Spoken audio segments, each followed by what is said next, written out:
All right, Assalamu alaikum. Bismillahirrahmanirrahim. Bismillahirrahmanirrahim. Tripping over my words. Welcome everybody to another amazing Saturday session. I'm so excited for day 4 of Surah Noor. This has been such an incredible journey, and we have not even gotten halfway. We just started on the surah about light, so I'm so excited to see what the rest of today holds.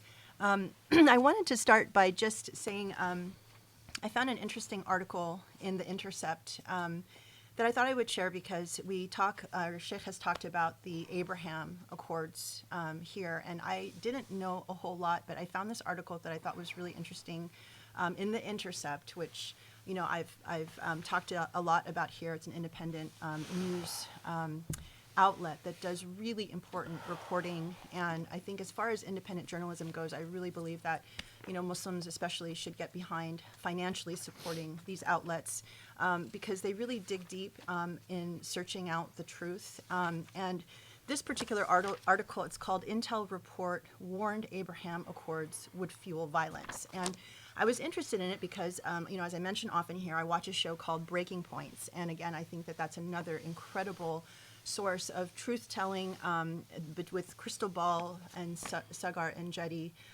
They really, and I've seen how they report on things that have to do with, Palestine and Israel. And so, that's always like the litmus test for, okay, are these guys actually digging in and telling the truth? But there was an exchange on the Breaking Point show between Ryan Grimm and Ken Klippenstein, both of The Intercept. And Ken Klippenstein wrote this article. And it was fascinating because he was talking about how he got this information. And so he actually he goes in and he tries to get information based on the Freedom of Information Act.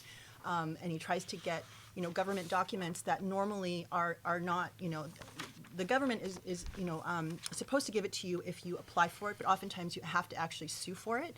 So he actually has a lawyer that regularly goes with him and sues for these documents. And he was explaining that a lot of times these documents don't exactly show the government in a good light. And so they're not really, excited to share even when journalists ask for that. So in this case, he had to sue for access to this particular report.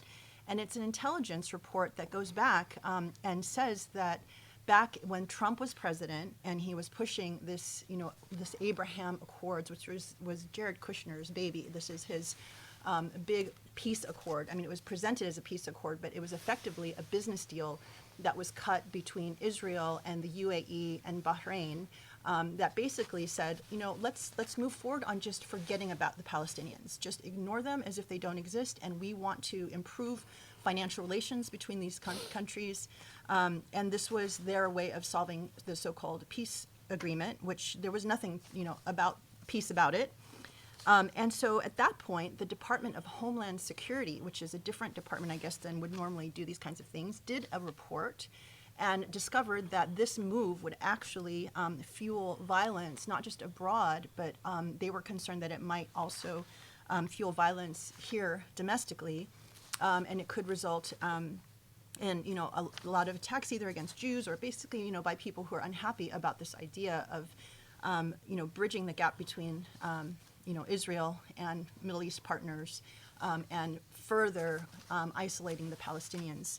So interestingly, then when Biden comes into power and now he's getting ready to go to the Middle East, what I didn't understand is now he is actually taking this, so-called peace accord, and he, as they describe it, he's doing much worse. Like he's taking the Abraham Accords and putting it on steroids. And the way he's doing that is now he wants to add Saudi Arabia into this deal so that it becomes, a joint business, agreement between the Saudis, the UAE, Bahrain, and Israel. And again, the Sheikh has talked about a lot of these details in the khutbahs and, in other places.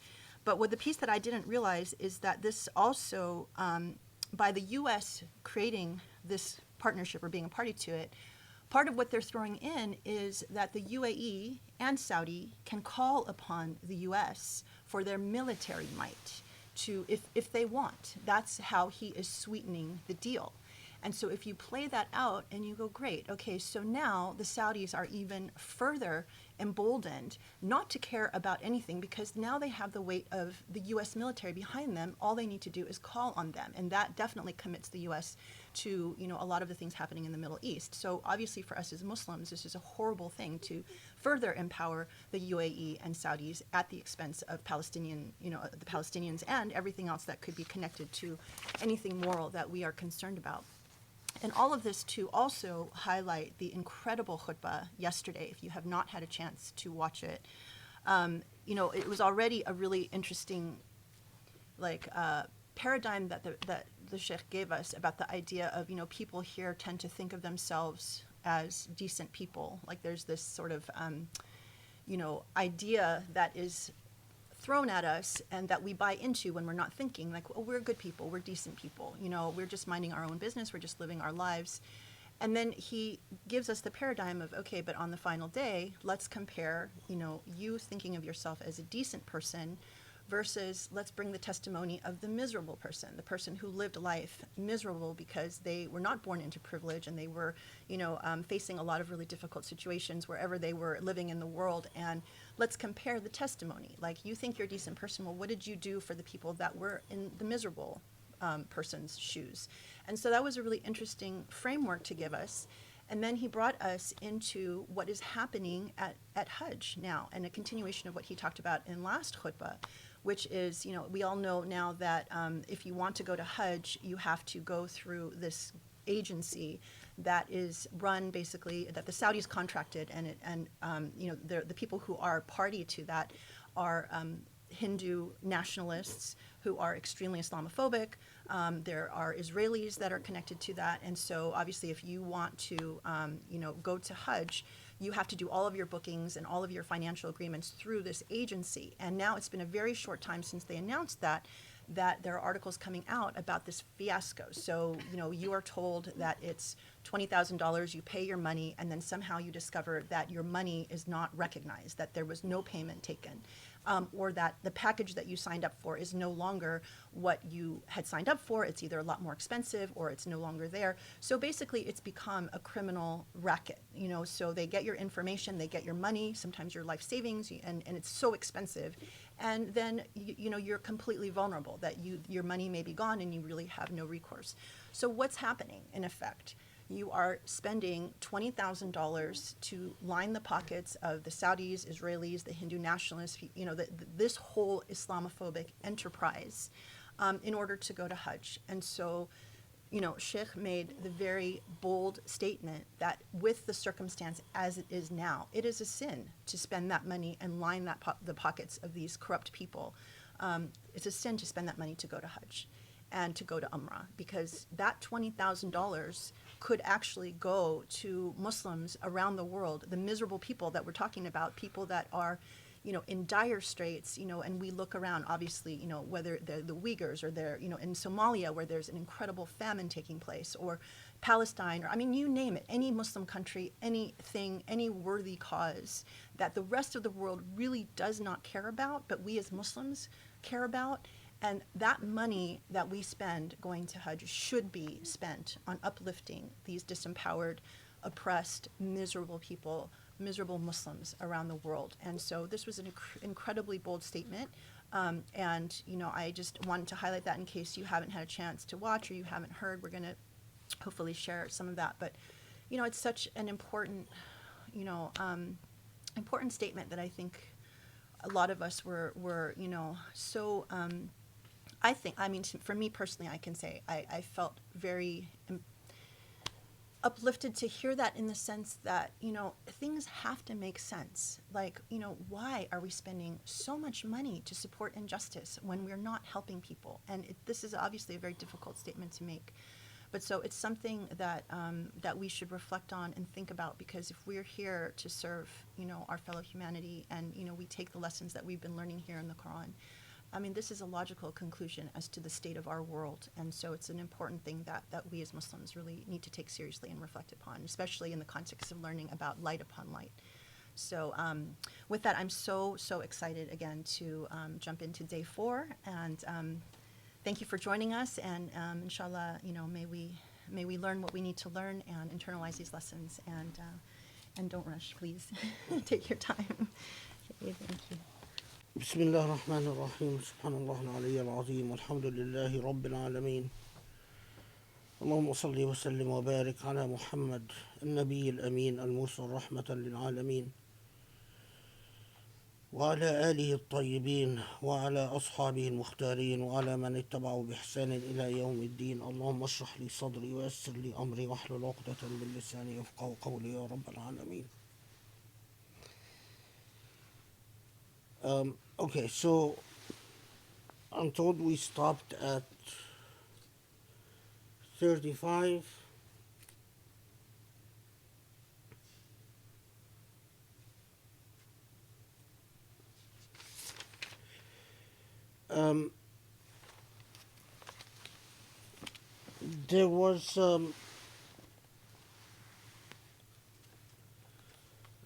There was I think a question.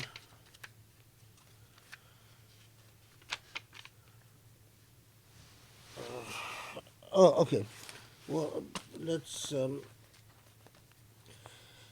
So just, I don't want to do an overview because I think we've already emphasized, but perhaps things that um,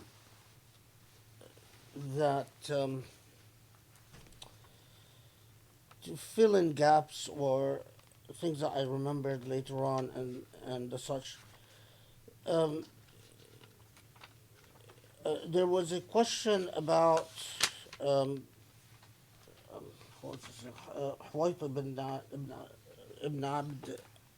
ibn Abd al-Aziz. Huwayt ibn Abd al-Aziz is the slave who someone I think wanted to know if that was the slave or if that was the slave owner. No, Huwayt ibn Abd al-Aziz was the slave who wanted a contract of mukataba, a contract of to buy his freedom from his owner. And when his owner refused, he complained to the Prophet ﷺ. And the Prophet's response, and we have different reports whether it was the Prophet responded after the revelation of verse 32 and said that the slave owner must in fact enter into a contract of mukataba, or whether it was before the revelation. The reports are not consistent on whether it was after or before. Some reports said that the Prophet didn't give a response until the revelation of Surah Noor. The other thing, notice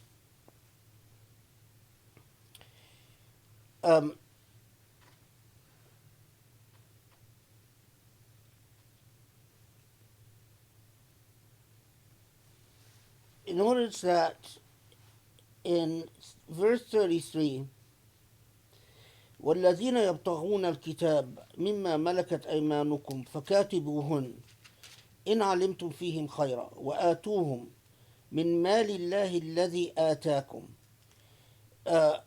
So this expression وآتوهم من مال الله الذي آتاكم, give them from the money. The money belongs to God, and since the money belongs to God, support them from God's money.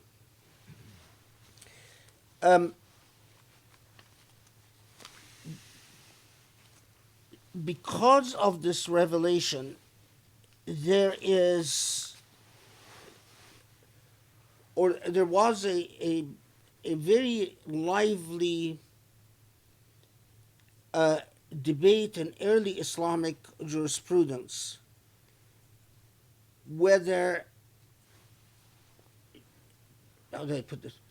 A number of early authorities were of the opinion that if the slave is, we already talked about whether the slave owner can be compelled, can be forced to enter into a contract of mukataba, and the debates about that, and especially the early authorities. There were a considerable number of jurists that said that a contract of mukataba is not voluntary, but is not optional.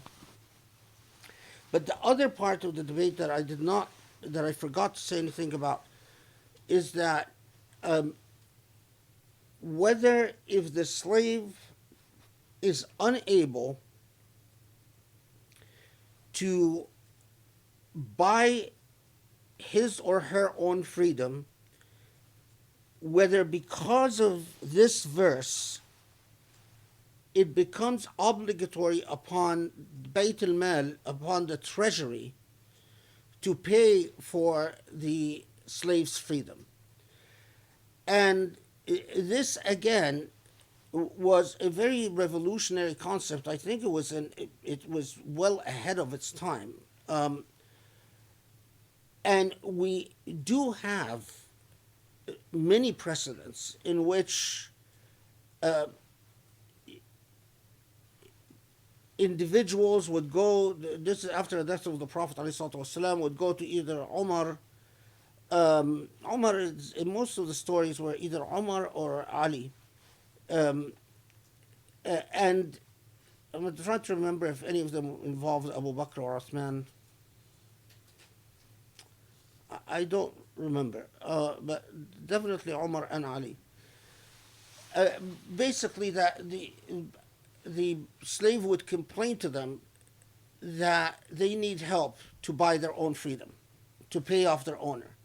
And then, as these narratives would go, as either Umar or Ali would order that the treasury would help buy the slave's freedom. Now, of course, the import of this, the implication of this is extremely significant. Because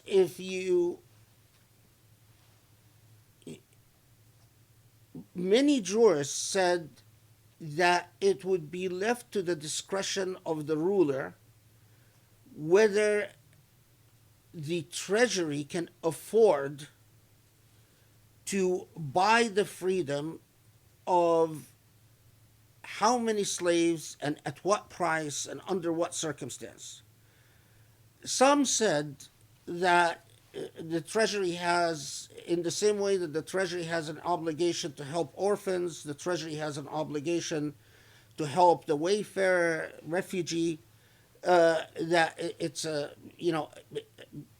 zakat, that's the purpose of zakat money, and that's the purpose of sadaqat. They made it a sort of a mandatory obligation of the states. Others, and especially by the time Abu Yusuf and his Kitab al-Kharaj come around, so in the early second century, there was clearly jurists were seeing these things as things that should be left to the discretion of the ruler. But with the assumption, the language was often that if the treasury could afford it, then that's an obligation upon the treasury. So morally, that's what the ruler should do. Now, if you think about it, the reason that this is significant is that if you are saying that as long as the treasury can afford it, then it must be done. And if you are saying that this is at a high priority for the state, as much of a priority as freeing Muslim captives, so ransoming captives, Muslims who were captured by the enemy, as much of a priority as supporting orphans, as much of a priority as supporting refugees, which, as we know, that the Quran emphasizes so often, that effectively what you've established is a norm that slaves must be freed, that that the state is responsible for purchasing their freedom. So compensating their owners and freeing them. That also implies that slavery as an institution is immoral wrong. That it's an undesirable situation. I mean, subhanAllah, it's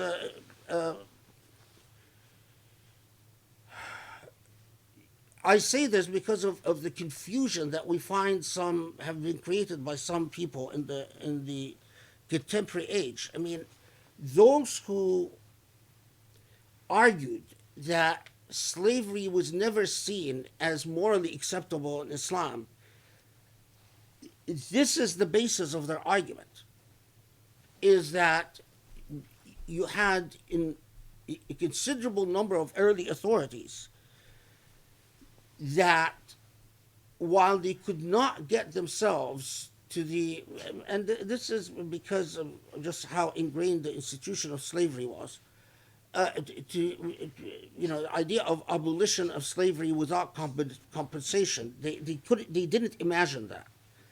But most definitely, the drying up the sources of slavery and the notion that the purpose of charity, the purpose of money in the same way that it is to support the needy and so on, that it would also help buy the freedom of people. Which means that buying the freedom of someone is part of Noor, is part of goodness itself. Incidentally, I mean, I've in one of my articles, I talked about how Qadi Abdul Jabbar speaks about slavery as immoral wrong. And I don't know if any of you have followed this. Jonathan Brown said, I've gone through Qadi Abdul Jabbar's Mughni, and I didn't find that. And one of my students, Rami, found it. I mean, because it found one of the locations where Qadi Abdul Jabbar was, and he brought it to me and said, I know I read it, but so don't take everything at face value. Just because someone proclaims that the Islamic tradition is this way or that way, the Islamic tradition is far more complex than any attempt to sum it up as one way or another way. You always have orientations and trends and momentums within the tradition. And often these orientations and trends and momentums are competing, because human beings, while clearly reading the Quranic text, what the Quranic says, katibuhum, Allah affirmatively, and the language is quite affirmative. I mean, when you read in rather affirmative language, وَالَّذِينَ يَبْتَغُونَ الْكِتَابَ مِمَّا مَلَكَتْ أَيْمَانُكُمْ فَكَاتِبُوهُنْ إِنْ عَلِمْتُمْ فِيهِمْ خَيْرًا. So as long as they have good moral character, this is an affirmative, positive form. فَكَاتِبُوهُمْ, do it. Now, furthermore, وَآتُوهُمْ مِنْ مَالِ اللَّهِ الَّذِي آتَاكُمْ. Normally, this language, affirmative, normative, positive language, if people were not reading it with any cultural baggage, if I'm just reading this and I have no cultural baggage whatsoever, I would understand this as an absolute command from God that if you have a slave, you must, Allah commands you to enter into a contract allowing the slave to earn their freedom. And Allah commands you, وَآتُوهُمْ, to in fact incur an expense to help that slave buy their freedom. Why did so many Muslim scholars didn't read this verse as an absolute affirmative obligation? Why did they read it as an option or as still allowing slave owners to have a choice in the matter because of cultural baggage? So notice look at how culture works. Look, when we read the verses right before it, the same grammatical form, from a grammar perspective, it's the same form. And we read, وَلْيَضْرِبْنَ بِخُمْرِهِنْ عَلَى جُيُوبِهِنْ, right? That we read that positive normative command. How is that read culturally? By the overwhelming majority of Muslims, is that it's a command for women to cover. No ifs, ands, or buts. Khalas, we're done. Women cover, we're done. But the next verse over, same grammatical form, says, enter into a contract with your slaves, give slaves from the money that God gave you, God's money, not that money that God gave, but it's God's money. And we read the first, وَلْيَضْرِبْنَ بِخُمُورِهِنْ, we read that as mandatory, and we read فَكَاتِبُوهُمْ as optional. Why? That's the influence of culture and psychology. You take the same language. It's the same reason, although Allah talks about the aura of women, if you put the sum total of places where Allah possibly talks about woman's aura, 2 or 3 places. Depends on whether you consider ayat al-hijab that applies to the Prophet's wives, whether it has normative connotations beyond the Prophet's wives. If yes, then it's 3 places. If no, then it's 2 places. But how many places that Allah commands that you support the orphan, the needy, the refugee, yet when you come to the mainstream Muslim, their attitude when it comes to women's aura is that that's non-negotiable. But their attitude as to whether an orphan is entitled to financial support, that depends. Depends on discretion, depends on personal judgment, depends on the assessment of what. Why do people negotiate language this way? It is because of embedded values that we bring to the text. The grammar is the same, but we bring embedded values to the text. And while it is nearly impossible for human beings, the Khawarij were the ones who thought that it is possible to read the text without embedded values. are they successful in doing it? Well, I don't know. But while it is, in my view, impossible to rid ourselves of embedded values, it is critical that we are analytically aware of them, that we interrogate these values, and we ask ourselves,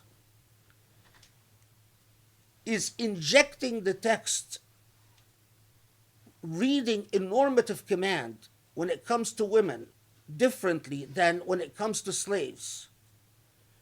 We read the same grammar differently. Is that fair? Is that part of what God wants? Is that consistent with the objectives of Sharia? Is that consistent with the divine purpose and cause? Is this consistent with the Sirat al-Mustaqim? As long as we are honest in our discourse, then that's the pinnacle of what we can hope for. It is our honesty and our ability to be truthful that is a foolproof defense against error. As long as you are honest and truthful and diligent, then you've discharged your obligations. You can't, people are incapable. I mean, there are always some exceptions where, a truly genius, brilliant intellect that can think out of the box completely. But the vast majority of people, for the vast majority of time, people are very much context embedded. They work within what we call the epistemology, the system of knowledge that has deeply influenced their psyche. And it influences their engagement with the text. And that is precisely why, you might find a scholar who will not at all be troubled by, or, not say one word about what obligations what obligations apply to women and so on, but yet come to the issue of slavery, for instance, and you find them approaching the Quranic text in a methodology that is inconsistent with the way that they approached other issues like women or the needy and so on. And it's not that they necessarily like slavery, but scholars are human beings, and they're motivated by, sometimes they're motivated by the desire to be different. Sometimes they're motivated by the desire just to say, whatever value system the scholar thinks belongs to the West, well, Islam doesn't subscribe to that value system. Whatever motivates, being analytically aware is, I think, where al-hikmah lies.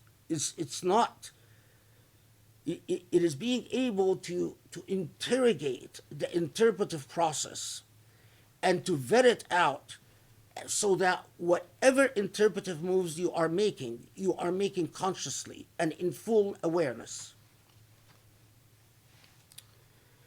Okay, so this is an important point, because notice it comes right before Allah launches into Ayat al-Nur. So, Allah comes, and the point of decency, that the lowering of the gaze, the whole issue of modesty, and then moves on to something that is even far more revolutionary for society at the time. You are not free to use the bodies of your slaves as you wish. Slaves have a right to marry. You should make sure that your slaves are married. You should help your slaves financially to get married. And slaves have a right to freedom. And you have an obligation to help slaves financially to attain their freedom. And then you get Surah An-Nur or Ayat An-Nur. Can we say that the Quranic ayah on mukatabat al-ima, on mukataba, can we say that it's a right to freedom? In my interpretive process, I absolutely think it is. Because the only reason it wasn't read as a right to freedom is because there were people at the time couldn't imagine that God is really saying what God is saying. When Allah says katubum, indeed that Allah was saying, every slave has a right to buy their freedom, and every slave has a right to go to the treasury to demand help in earning their freedom if they can't pay for it themselves. Even someone like Omar bin Abdul Aziz, when you see that Omar Abdul Aziz, who's often taken as the prototype of what the ruler can do right, as opposed to what rulers did wrong. And it is significant that in his seerah, whether historically accurate or not, but the prototype of Omar bin Abdul Aziz is that one of his reforms is that he ordered the treasury to help any slaves that want to buy their freedom to indeed buy their freedom.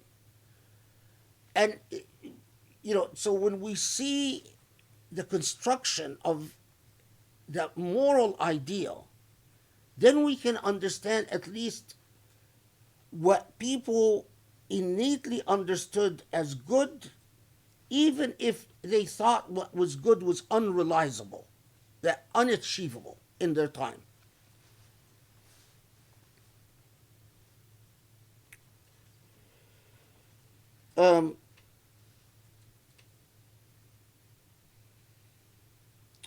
Also, I don't want to move while not sufficiently or giving this its due. Notice, ولا تكرهوا فتياتكم على البغاء إن أردنا تحصنا لتبتغوا عرض الحياة الدنيا. So we said that this was about or at least reportedly, the 6 women who were forced by the owners to prostitute themselves. But again, look at the language, right?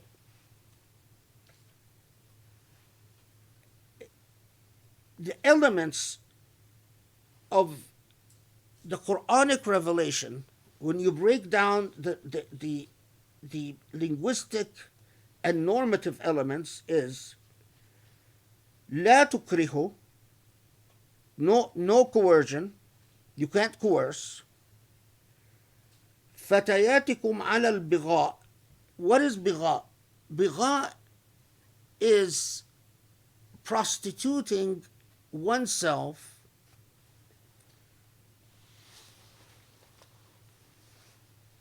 in order for bigha to exist.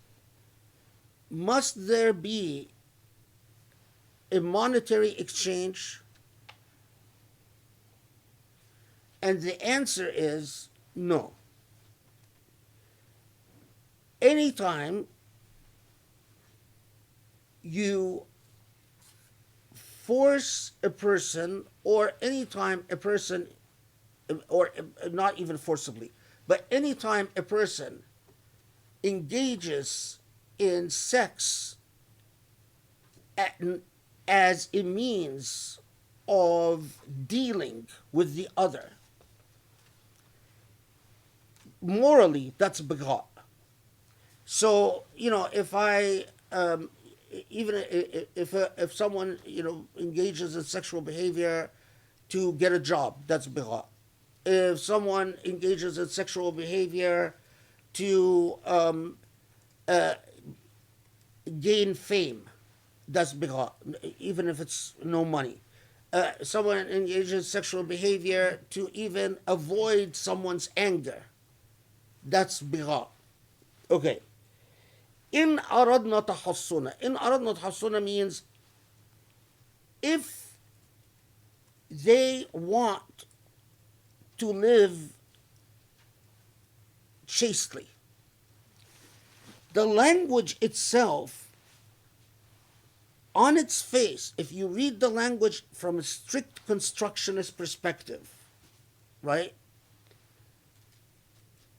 doesn't just apply to me either prostituting my slave for money or the other practice that was prohibited at the time by Islam, where you offer your slave as to provide sexual favors to friends. So you have guests that come, and a part of welcoming your guests is to provide a slave girl for the night. That was prohibited, right?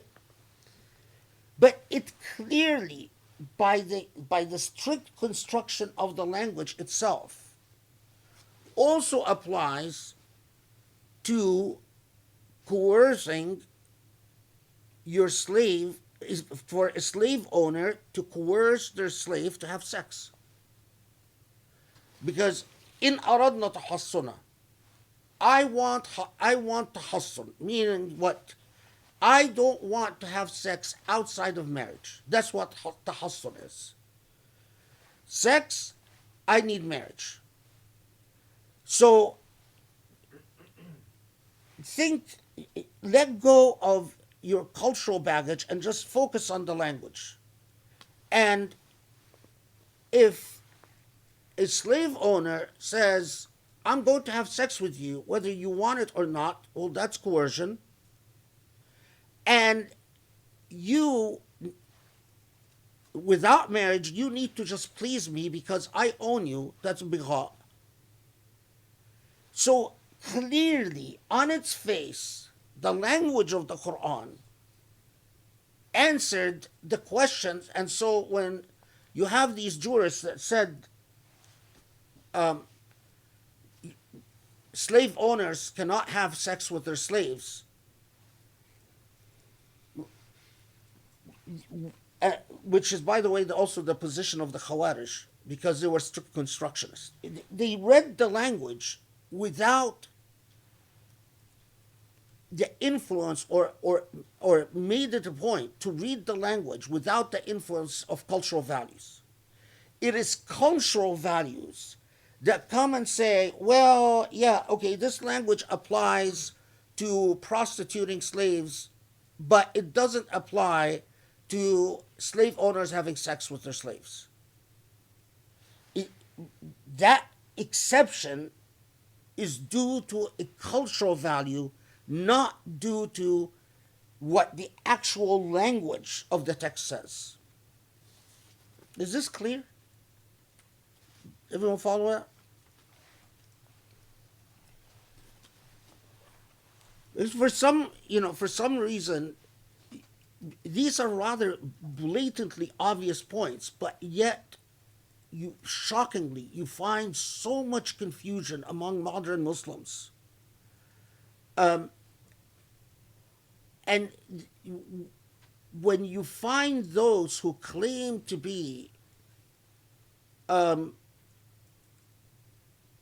strict constructionists, that they believe in blind obedience to the text without, but yet they're incapable of reading a text like this, literally, and immediately their mind, and this is exactly what happened with people like ISIS, for instance, is that they read a text like this and said, well, yeah, but it doesn't apply to, because in their mind, for whatever reason, their historical assumptions, their cultural assumptions, made them think that ikrah and made them think that what they did in raping their captives and their raping women in the places that they've that somehow this is not covered by the Quran and that somehow that's proper Islamic behavior.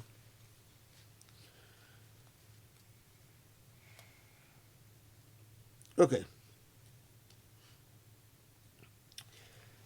So you notice that clearly there is a project here. And if you sum up the project, it is a project of modesty and moral beauty. Moral beauty summed up in the upholding basic principles of decency and honor and dignity and privacy. One last thing before we get to Noor itself. Notice just this is what is revealed very close to Surah Noor is Surah Al-Ahzab. Probably Surah Al-Ahzab was revealed right after Surah Noor. Probably. We'll get to Surah Al-Ahzab. But this has to do with the issue of the khimar and the cover and so on, because a lot of people are incapable of reasoned discussions about these things. In Surah Al-Ahzab, there is, and again, we'll inshallah we'll get to Surah Al-Ahzab, but this is where Allah instructs, where Allah says, speaking to the Prophet, says, قُلْ لِأَزْوَاجَكَ وَبَنَاتَكَ وَنِسَاءِ الْمُؤْمِنِينَ أَنْ يُدْنِينَ عَلَيْهِنَّ مِنْ جَلَابِيبِهِنَّ, and so on. That speaking to the women of the women folk of the Prophet ﷺ, and to believing women generally. And we'll get to the whole jilbab and yudneen alayhin and yu'rafna fala yu'zayn and so on. Inshallah, we'll get to that when we get to Surah Al-Ahzab. But the reason I'm just mentioning it now is the narrative in Surah Al-Ahzab. There are many reports that allow us to understand something about what was going on in this period.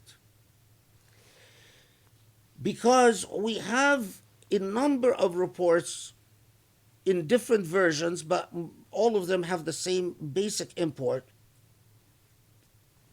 that there were men in Medina, normally described as munafiqun, but basically they were impious men. They were not, good, decent, nice men. Some of them, sometimes these reports, it will name a few. Anyway, let's. But that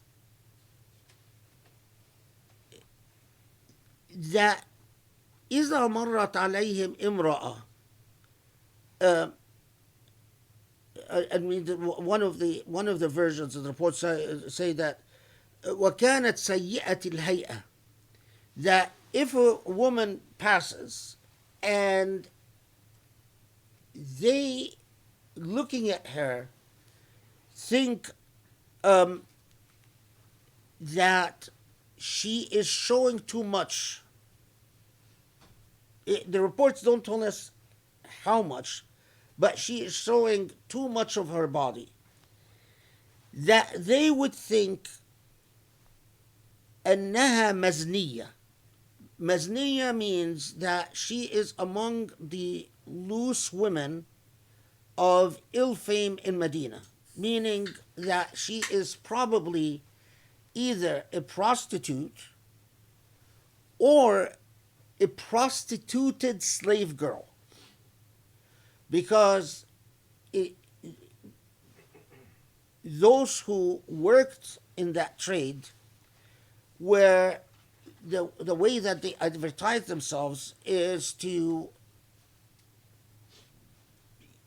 wear things that make noise when they walk, and to wear things, I mean, we either that show their bosoms or that are slit on the side to reveal the legs, and so on.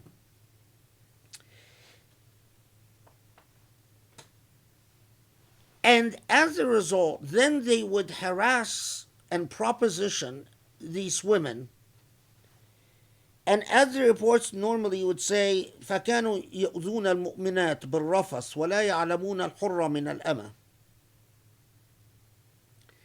That then they would harass these women, but these reports normally go on to say that as a result, they used to harass believing women and often target slave girls but end up harassing free women. And that as a result, then Allah reveals ayat al-jilbab in Surah al-Ahzab, which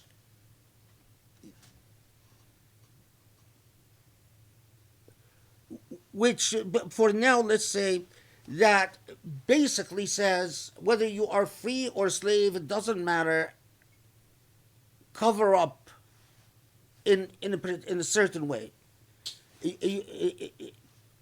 Yudnin or idna al-jilbab is to make the jilbab, how do you translate jilbab? Robe, or, yeah, to basically cover the legs. But if you pause for a second and think of these men would confuse slave girls from free girls and would confuse women of ill repute with believing women because of the way they're dressed.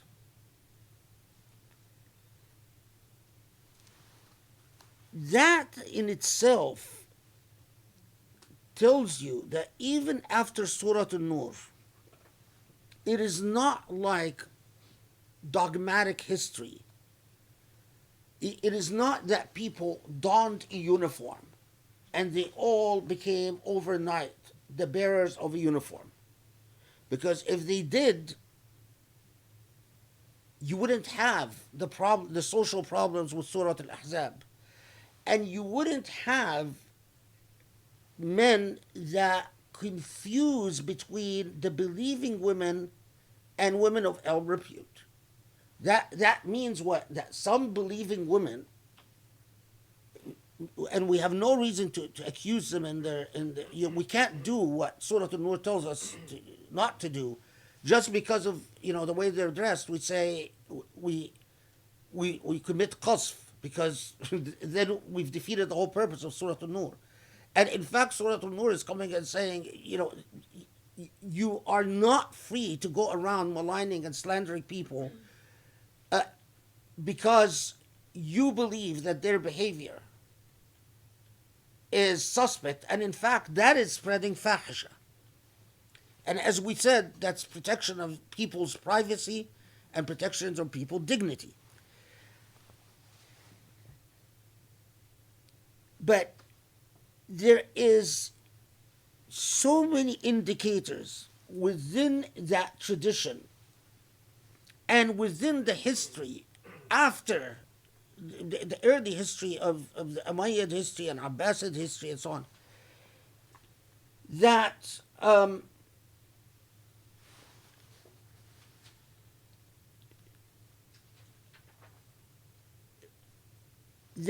modesty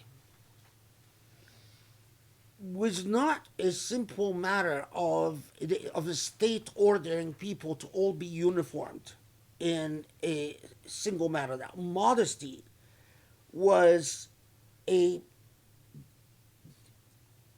very context-specific, culturally embedded institution.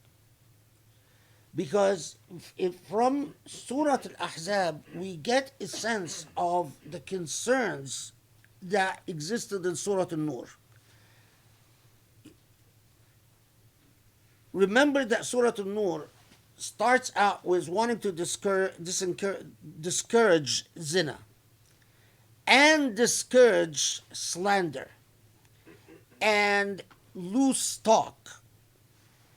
And from Surah Al-Ahzab and other reports that are not necessarily dated either or associated to Surah An-Nur or Surah Al-Ahzab, is that the nature, if you've ever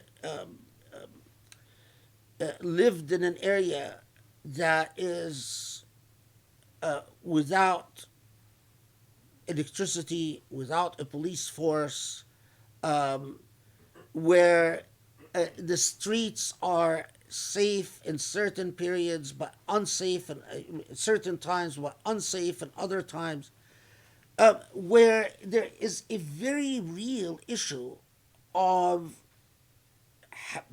putting people in danger. So it is important to understand that part of the project of Surah An-Nur was dignity, privacy, and the safety of the safety of people's personal space in our modern language, and people's safety. And this is a significant part of creating a Noorani society, a society of light. Because if people are unsafe in society, if people can be harassed, if people can be molested, if people's reputation can be tarnished, even just intuitively, we know that that's something that's not Noorani. But also, if you oppress people, if you lock up people, if you take away people's dignity, if you take away people's sense of pride and honor, that is also contrary to what is Noorani. And we know that, again, intuitively. There was someone who sent a question, said, are you saying that it's haram for women to wear makeup? Listen, I mean, in the tradition, we have many reports that women used to wear kuhl and other ways to overcome paleness or a pale look, and other methods of beautification that was practiced back then. I'm not saying when I remember I talked last halaqah about being, I've used the colloquial expression dolled up. And what I mean by dolled up, it's the attitude of I am going to paint my face so that I can become a showpiece. That's what I'm talking about. There is makeup where, you basically address, you don't want to look pale. You want to look presentable. And again, I think these are all culturally defined. But there is makeup that basically says, stare at my face. I want to bring attention to my face. And I think that's the problematic makeup. And I was commenting, especially in the context of social media, where I just find it incongruent and mind blowing that someone who says they're wearing the hijab, but then sits there and paint their face to say, "Look at me, I'm so gorgeous." So what's the point? I mean, then I don't get it. Then if the hijab, the whole point of the hijab is to say, lower your gaze and don't stare at me. And so you wear the hijab and then you do everything to say, stare at me, and not just stare at me, but follow me and give me likes because you're staring at me and you're admiring me.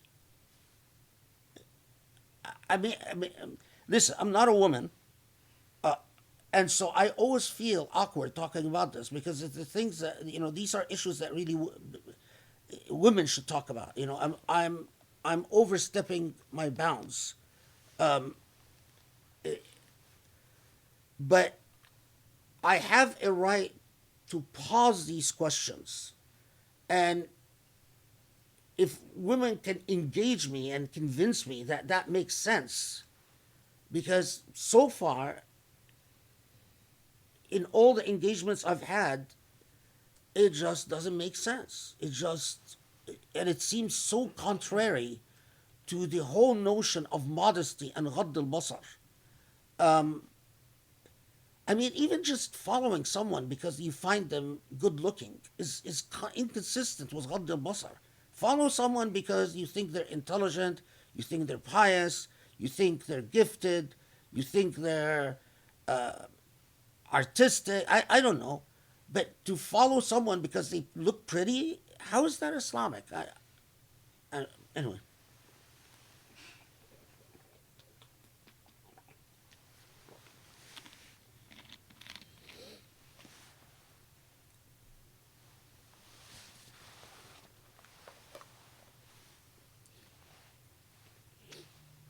Okay. So let's go back then to Ayat al-Nur.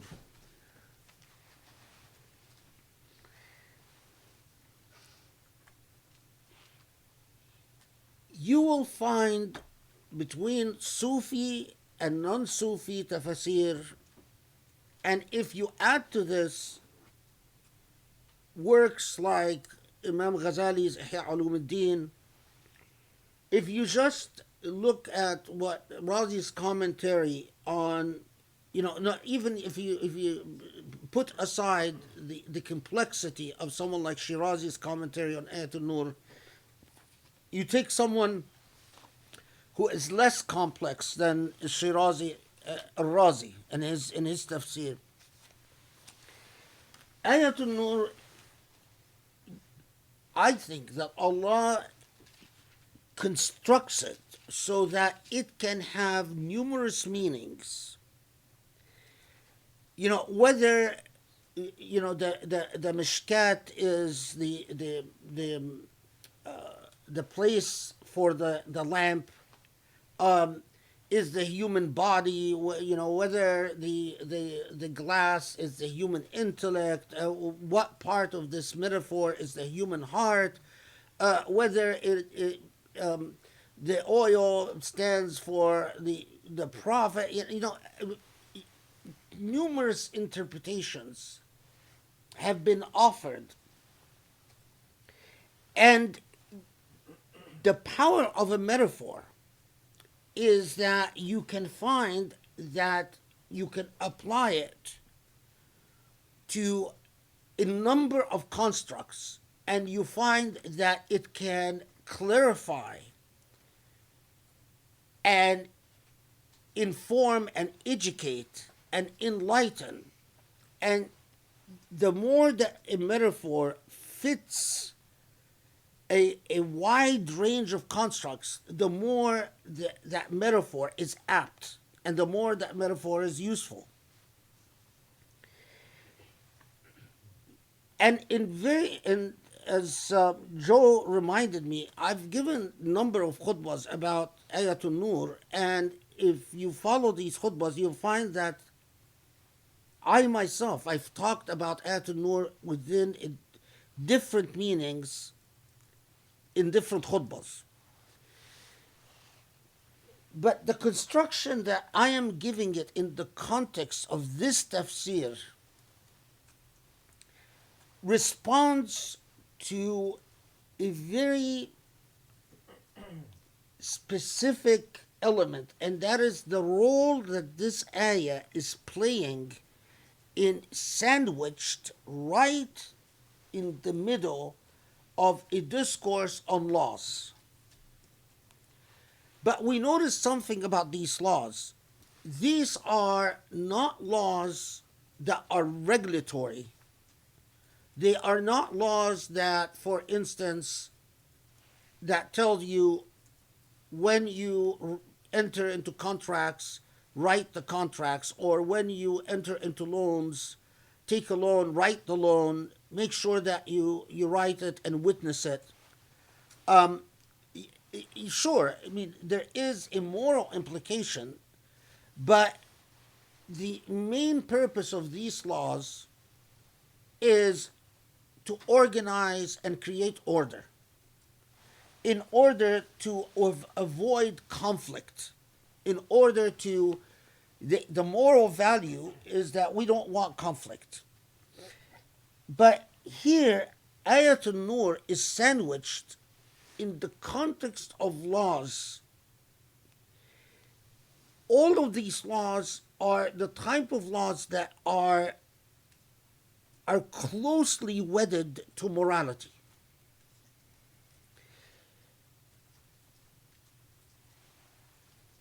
The way that we treat the sanctity of the body and the way we regulate intimacy, whether intimacy can only exist within the bounds of wedlock or outside of wedlock, it's a moral issue. It is not a matter of cost-benefit analysis.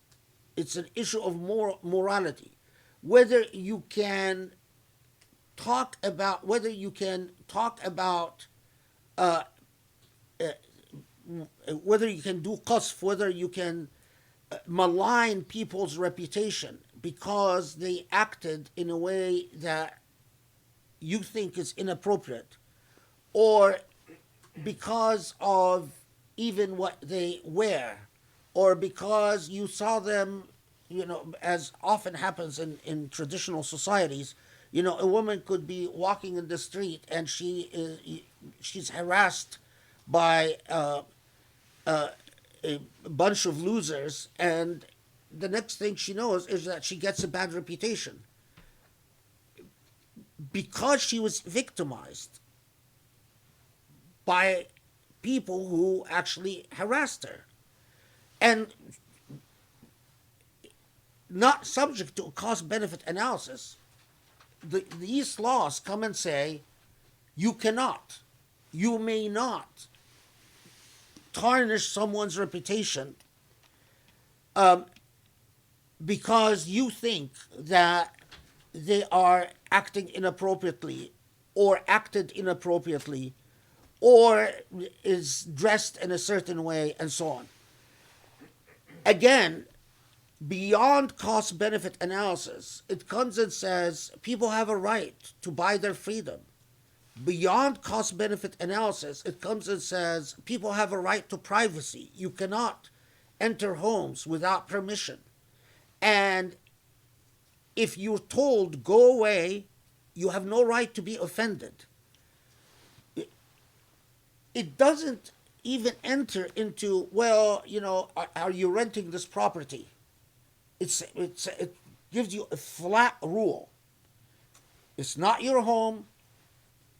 You cannot enter. And if no one is there, you cannot enter. And if you're told to go away, you must go away. Issues that relate to dignity, honor, and privacy. what we in a word in Arabic would say issues relating to adab. All these laws are the type of laws that are closely connected to morality. And they're also the type of laws that are, if human beings follow the logic of cost benefit analysis, they can easily lose sight of why should we have these laws.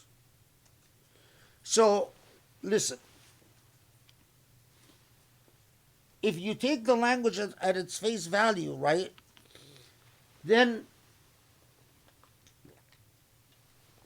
if you give way to practical logic, to practical reasoning, you would say, well, if someone acts in a suspicious way, then they forego their right to privacy, or they forego their right not to be slandered. But this revelation comes and says no exceptions. No foregoing. You either bring 4 witnesses or you're in trouble. When it comes to seeking permission, the rule against tajassus, against spying, is a firm one. We all know the story where Umar ibn al-Khattab reportedly, sees people drinking alcohol and says, I'm going to punish you. And they say, well, no, you can't, because the Quran commanded you not to spy, and you saw us without our permission. We were drinking in our home, and you effectively spied on us, so you forfeited the evidence against us, right? The reason when the American Constitution had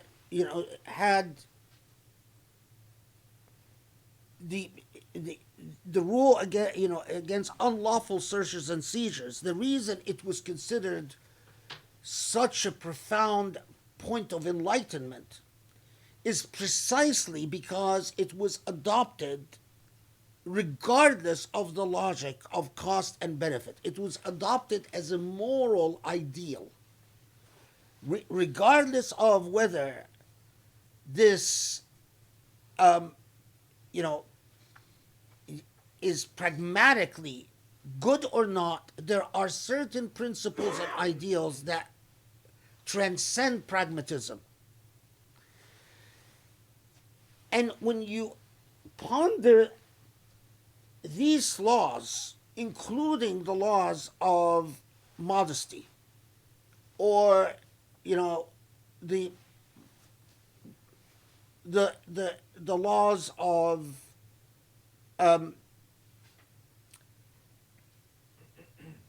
not using the bodies of whether people you own or people that you in other words, to prohibit the idea that you can commercialize the bodies of human beings in order to benefit financially or otherwise. Again, it's a moral point. Then in that context, Allah reveals Ayatul Noor. And so we have a right to ask, what Allah is talking about are points of moral beauty. Things that in society would allow people to feel that they have a sacred space, a sanctified space, a protected space, and that space cannot be violated because someone, for instance, thinks, well, the greater good. If I violate the sanctity of your home, maybe I'm, violating your privacy, but society overall benefits. Or maybe I am forcing you, um,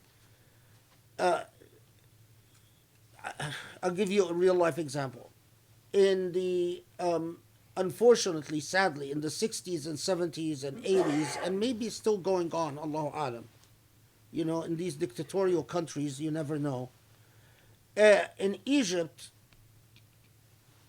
the intelligence force, al-Mukhabarat, had a program where they went to very famous TV stars, movie stars, singers and movie stars, people like Saad Hosni and so on, and they trapped them and forced them to prostitute themselves for the sake of the country. What they did is that they knew that these movie stars were very popular, were very hot, and so they would have a diplomat have diplomats visiting Egypt or whatever, and they would have these movie stars go have sex with these diplomats, and they would film them and then use the film to extort these diplomats from other countries. And of course, the logic was, well, we're doing it for the good of the country. And so what if we force a few women to prostitute themselves if the country as a whole will benefit? And of course, no one was punished for doing that. But what was even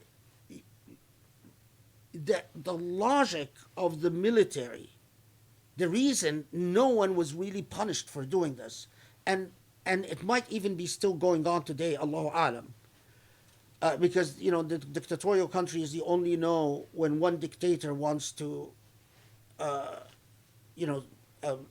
wants to take down the reputation or the legacy of the previous dictator. So when Anwar al-Sadat basically came to power, he revealed what Abdel Nasser did. When Mubarak took power, he allowed things to leak out about what Sadat did, so and so on. But that logic, the thing that was stunning is that when you find, remember, Egypt is a country that has Azhar and has plenty of shuyukh. And when you engage these shuyukh, they never say it's halal, obviously not. But they're not unequivocally outraged.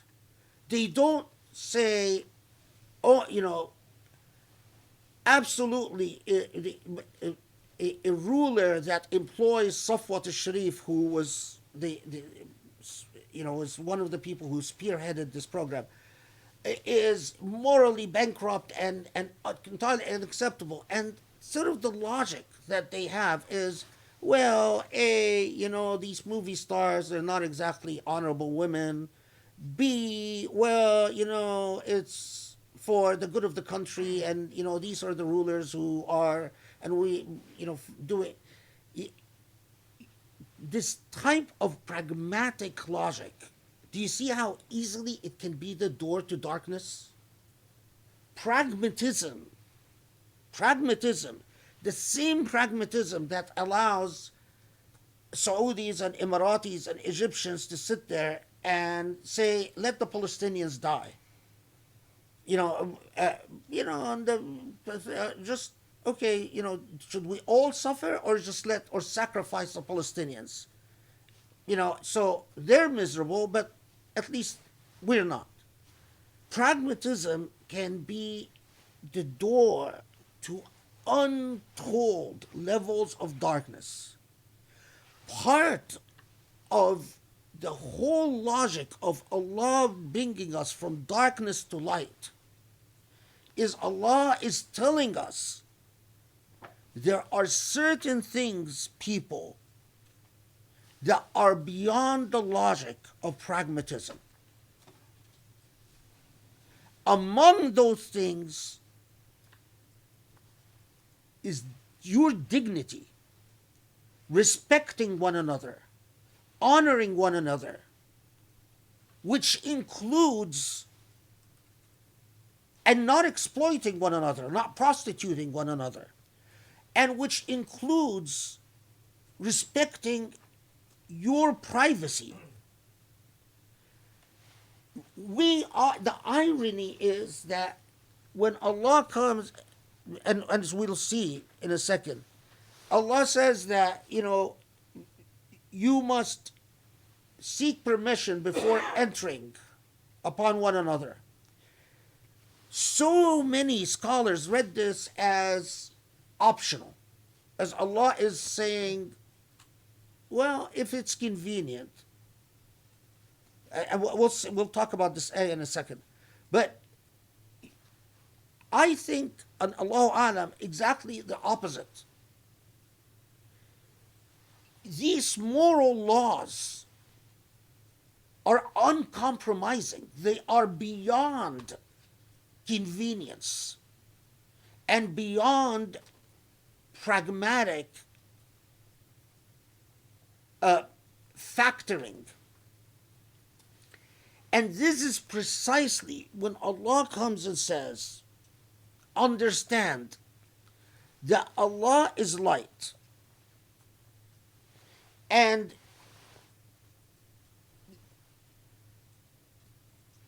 whether, and again, so many interpretations about the shajara, the shajara, that the olive tree. Is it the Abrahamic religions? Is it the Sunnah of the Prophet? Is it the point is that the nature of Allah's light is self-illuminating.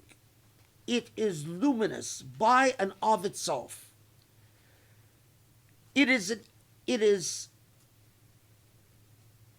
a product of divinity, but it is not divinity. The light, it is not God's self, but it is methal lillah. It is an example of divinity. Allah's self is beyond our comprehension. But Allah's light pervades everything, including our very soul, our very heart, our very intellect. In fact, if we truly understand Allah's light, then we will understand that without that light, we are just in darkness.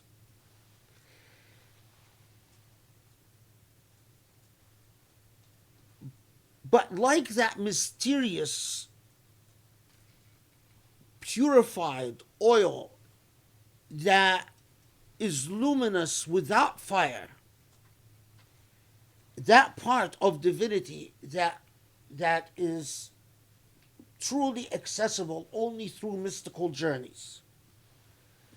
We have a product of the divinity, and that's the actual flame of light that we can engage logically and understand logically. But I go back to this idea precisely in the context of this surah of the glass and the mishkah, the enclave. When Allah says, understand that this light, in order for it to truly be light upon light, and Allah reminds us of a structural fact, And Allah reminds us also of another structural fact, and that's the clear or the brilliantly clear glass that surrounds the flame. In the context of this surah, if you want Allah's light to be augmented and to shine through and to conquer the darkness, then you must structure your own life in a way that accommodates that light. In other words, if you ignore the fact that you need niche, well, the impact of that will be upon you. If you ignore the fact that there are moral laws and that these moral laws, so for instance, if you say, well, yeah, sure, people have a right to privacy, except if I have security forces, and I give my security forces the right to knock down any door at any time, which all dictatorial countries, security forces come at midnight, or they come actually after midnight, they come around 3 a.m. And their practice is to storm in and to absolutely violate the people's privacy. I mean, the very idea of privacy when you deal with security forces doesn't exist. That is a tarnished glass. It is impossible to speak of Allah's light shining through that tarnished glass, because it is directly inconsistent with Allah, what Allah has advised you about Allah's light. Put differently, if you do not learn to honor one another's dignity, if you do not in fact revere and respect one another, then that will either retract God's light or even possibly snuff out God's light. God's light always exists, but its impact, its effect can be corrupted or can be limited.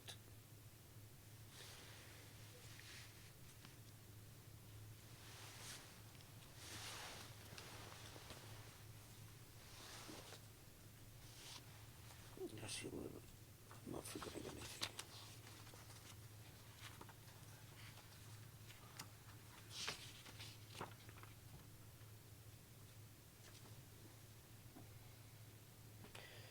So, I mean, the point is not to go through all the different constructions that were given in the Islamic tradition to Ayat Noor. Because in this context, my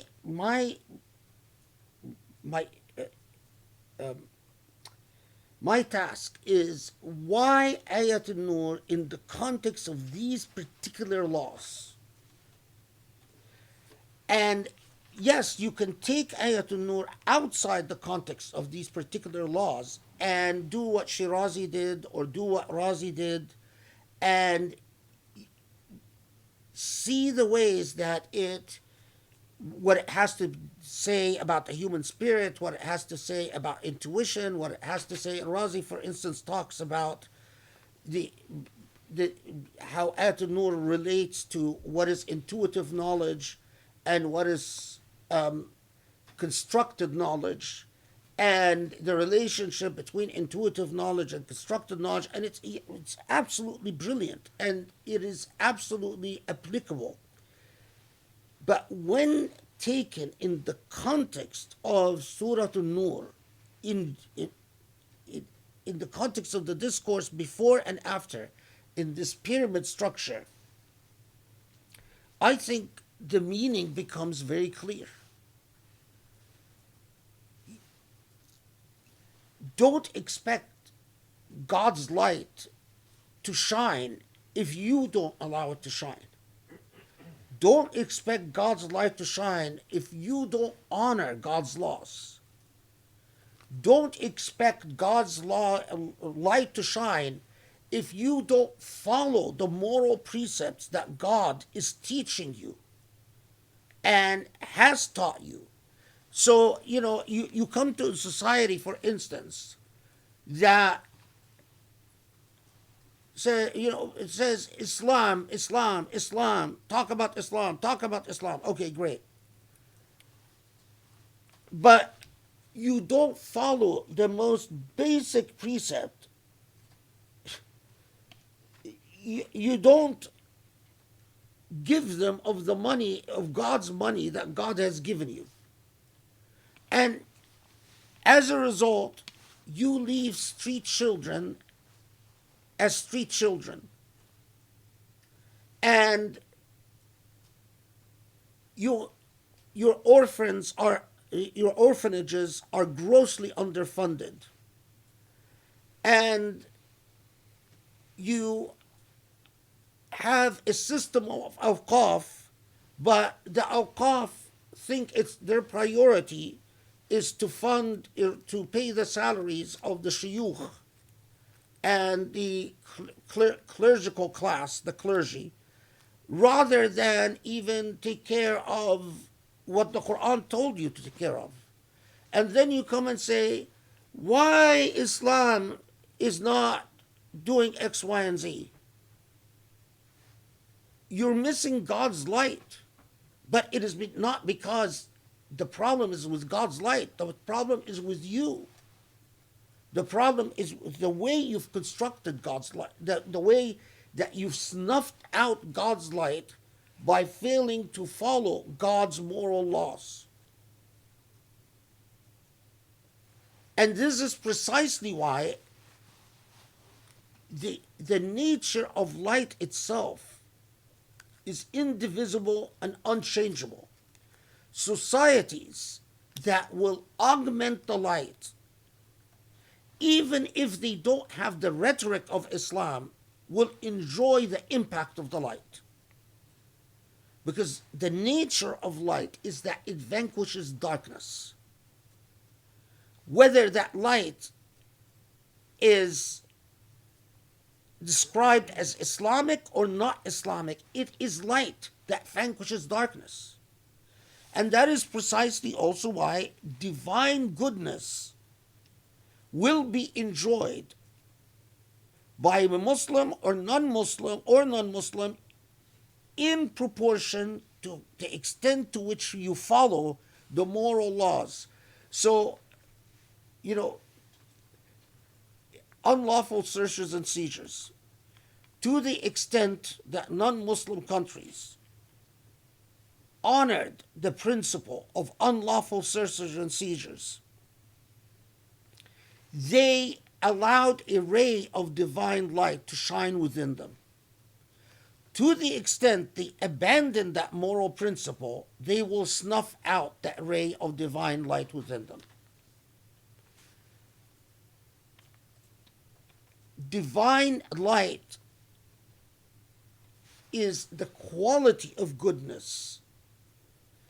It cannot be tagged.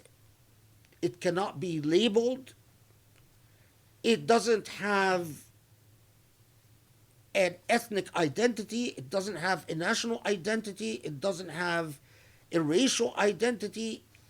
It is the nature of goodness in and of itself. That is, again, when, a Muslim who lives from haram money, for instance, goes to Jum'ah, let's say goes to Jum'ah every week, but let's say their income, they cheat, they lie, they take God's name in vain, they swear all the time falsely, Wallahi al-Azim this and Wallahi al-Azim that.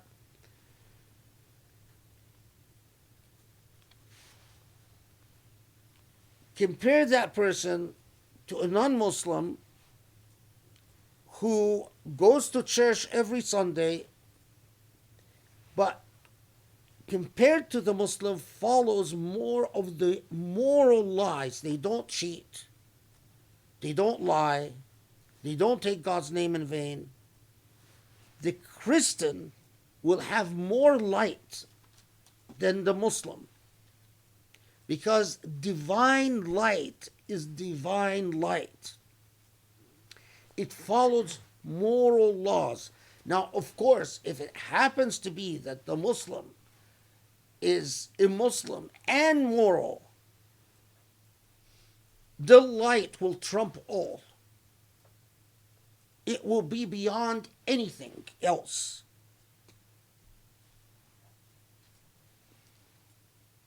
This is one of this. I wish people would rediscover what Shirazi and what Razi both say about Ayatul Noor, because at core of their discourse is educating Muslims about the indivisibility of morality itself,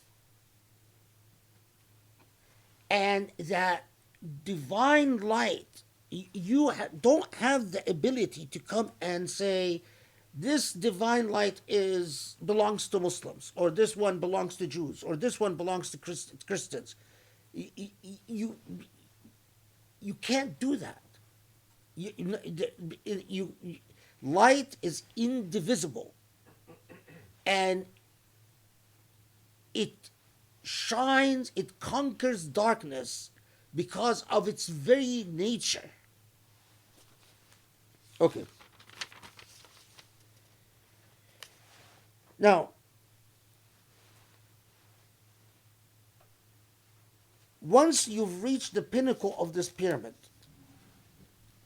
and Allah is saying, understand that in order to be anything, you must anchor yourself in the moral laws that unleash the divine light in your life. Allah then points our attention to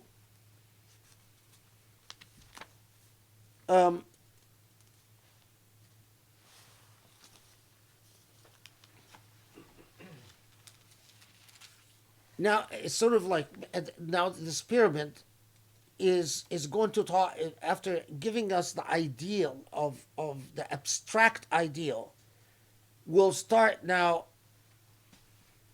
the other arch of the pyramid, where it gives us further examples of the moral structure that would uphold that ideal.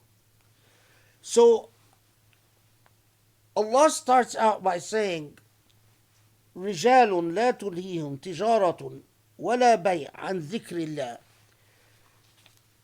So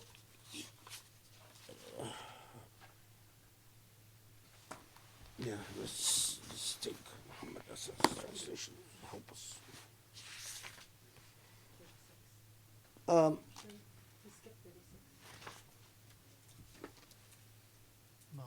Yeah. Skip 36. Oh. Yeah, okay. So first, it's intimately connected. So, houses of worship which God has allowed to be raised, so that God's name be remembered in them. في بيوت أذن الله أن ترفع ويذكر فيها اسمه. Remember here it says biyut, and we'll come to that. Biyut is houses, just houses.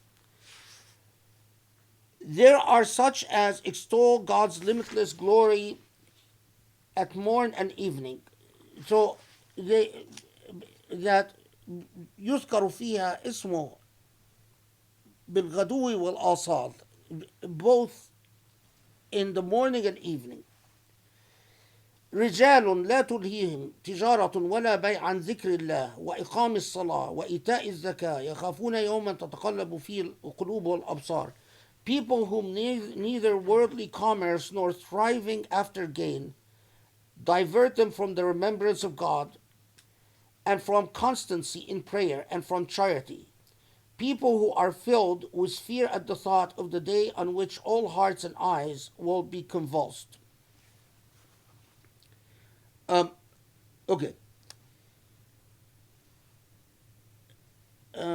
ليجزيهم الله أحسن ما عملوا ويزيدهم من فضله والله يرزق من يشاء بغير حساب. So we can add a day on which all hearts and eyes will be convulsed, and who only hope that God may reward them in accordance with the best that they ever did, and give them out of God's bounty more than they deserve, for God grants sustenance unto whom God wills beyond all reckoning. So the thing to note here is that first Allah mentions buyut, abodes, that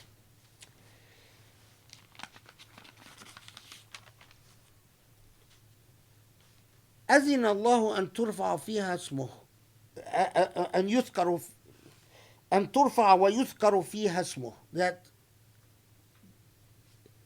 abodes that are as dedicated to the remembrance of Allah.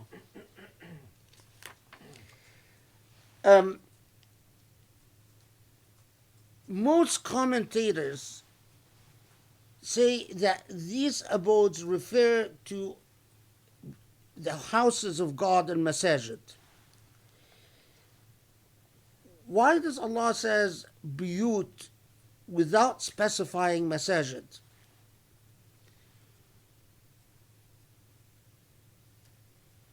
Allah alam, but I think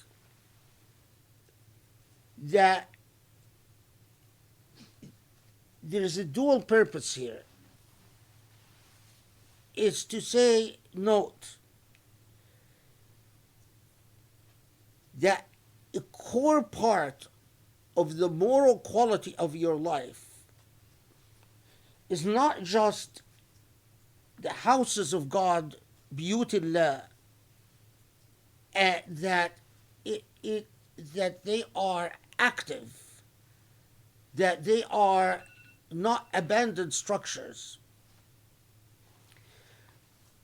but the extent to which the spaces in your life as active private agents, the extent to which you create spaces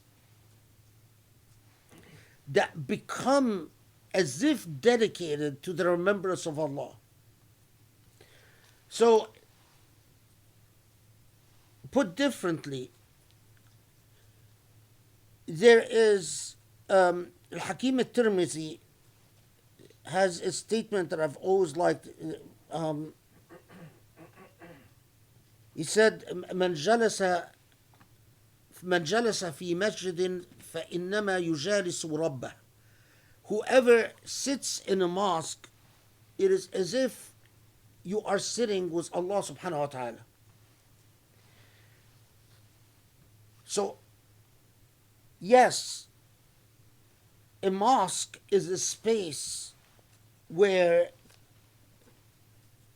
it is as if you are tujalisullah, that you are in fact sitting with Allah.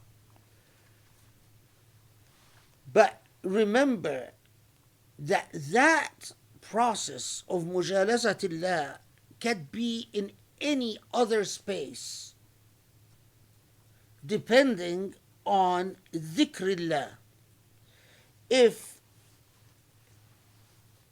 in fact the remembrance of Allah is bil-ghaduwi wal-asal, in other words, you are in an active dynamic of engaging Allah night and day, that space, although not a mosque, can in fact become a space of mujalasatullah.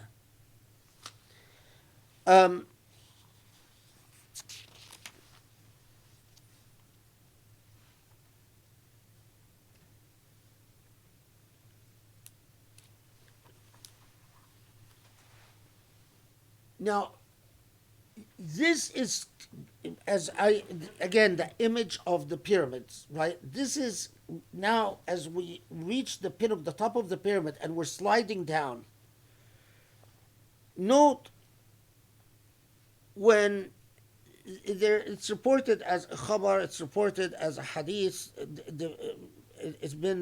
it's probably kalam ma'thur and not hadith. When the description of a believer,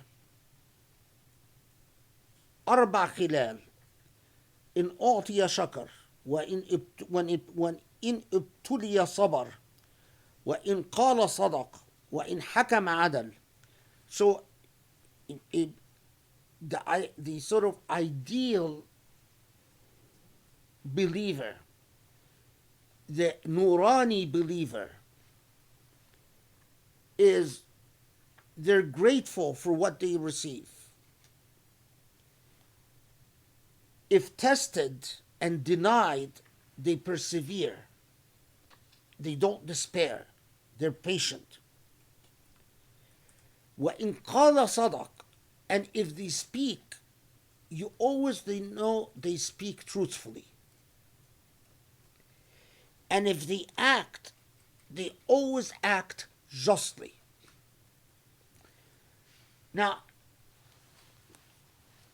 set aside the easy rhetoric and think of how much self-consciousness it requires for one to commit themselves to, if I always speak, I will speak truthfully, and if I always act, I will act justly. Because it's not just, well, I declare my actions to be just, or I declare my speech to be truthful, or I declare myself to be patient when tested, or I declare myself to be grateful. But the actual dynamic of making it substantively so, this is connected to another qawl ma'thur. Some said it's hadith رفع للرسول عليه الصلاة والسلام, but it's probably khabar, that a believer, and just ponder this because we'll connect it to كلامه نور وعمله نور ومدخله نور ومخرجه نور ومصيره نور. Their speech, a believer, when they talk, their speech is light. When they act, the believer's actions are light. مخرجه نور ومدخله نور means their inside is light and their external is light. And ultimately, the fate that they see, that believer seeks, the fate that they travel towards, is also light.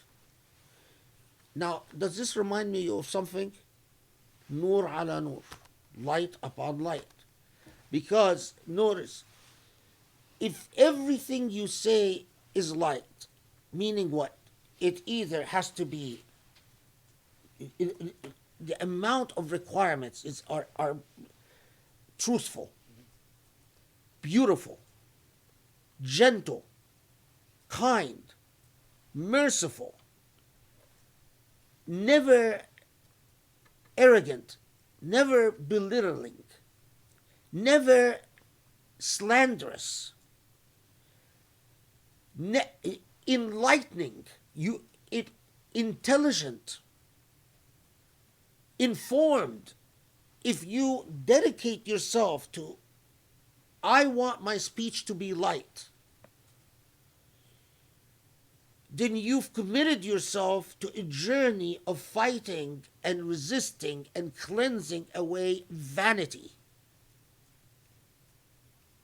pettiness, small-mindedness, dishonesty, jealousy. عمله نور. Your deeds are light. So you commit yourself to what?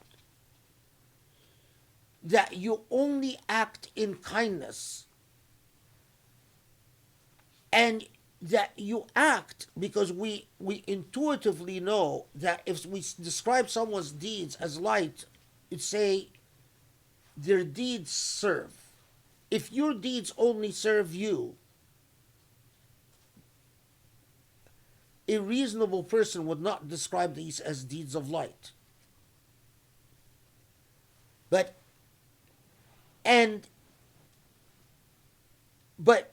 all of that is premised on the lack of hypocrisy.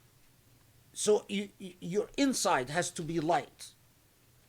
And so, as Allah, it's as if people see you as light. It is, you don't need to go around saying, I am light, I am light. People will see the light. And ultimately, what you come to understand is all that you truly crave is divine light. In other words, that the fate that you seek and you crave is to travel to divine light. In other words, you've gone beyond material cravings as your ultimate fate. I want to go to heaven and eat, fruit and whatever. No, what I want is to gaze upon my Lord and to enjoy the beauty of light. And that becomes light upon light. Now,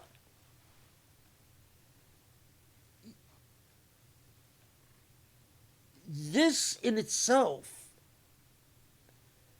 in order to open up spaces in your life so that God's light will shine through in society, you must make a point to invest in your public spaces through and your private spaces through the process, the dynamic of dhikrillah. That it is not about, and as we will see, that it is not about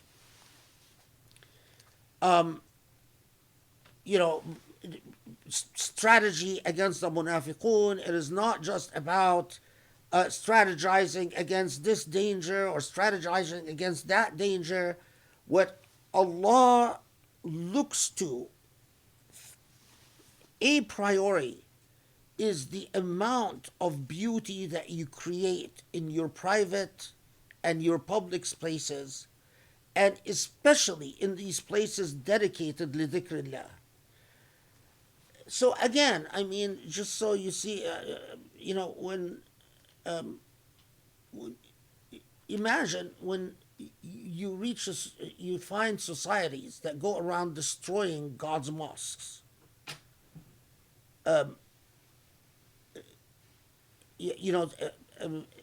Apologists for the current regime in Egypt tell you, because the current regime in Egypt destroyed about 1,000 mosques or more.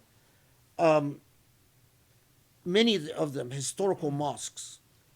And apologists for the current regime say, oh, well, every mosque they destroy, they build one in this place, which is absolutely not true. But for Muslims to get to the point of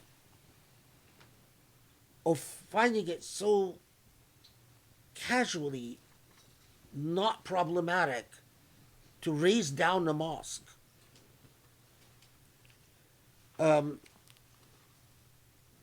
anyway. Okay. Now, where are we? Okay.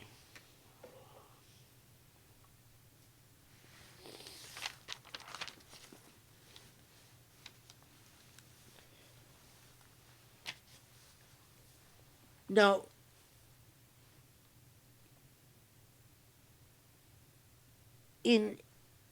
there is a critical point to understand before Surah An-Nur then moves on, and that is the point emphasized in 39 and 40. That those here, الذين كفروا أعمالهم كسراب بقيعة يحسبه الظمآن ماء.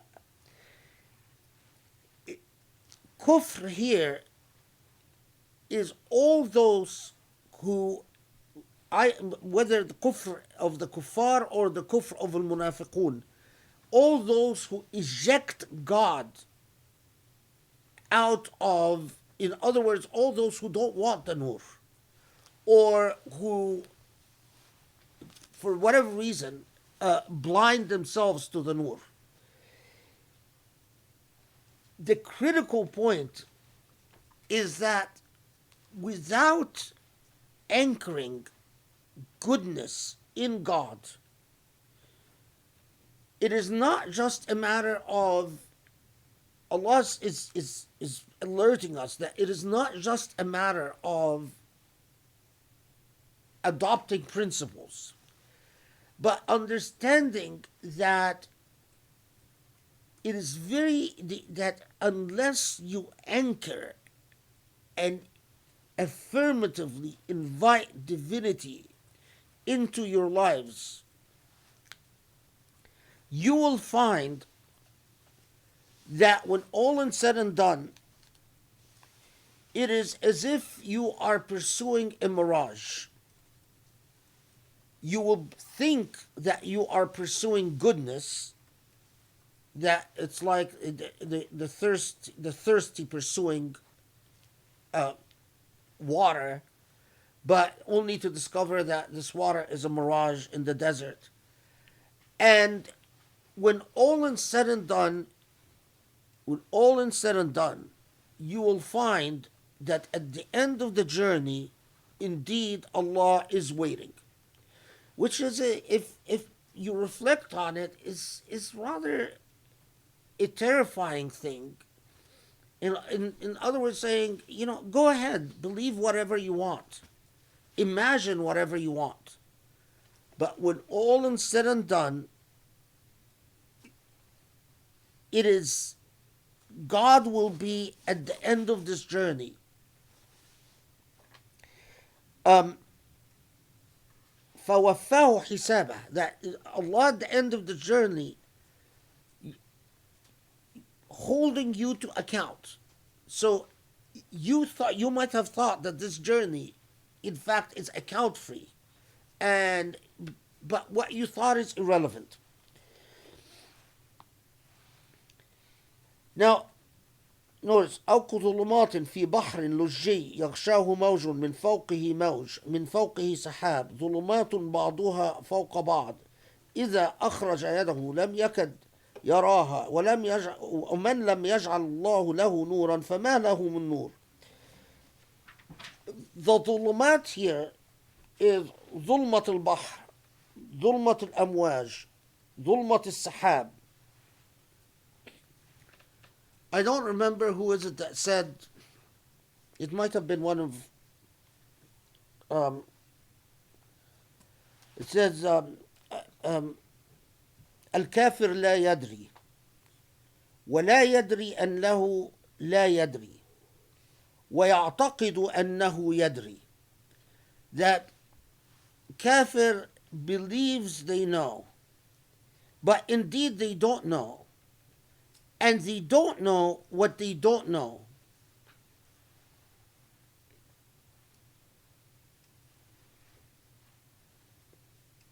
Believes they know, false belief, that's dhulma, one darkness. And they don't know, الكافر لا يدري, and they don't know that, and in fact they are ignorant, so that's the second dhulma. ولا يدري أنه لا يدري, and he doesn't, and the kafir doesn't know that they don't know, and that's the third dhulma.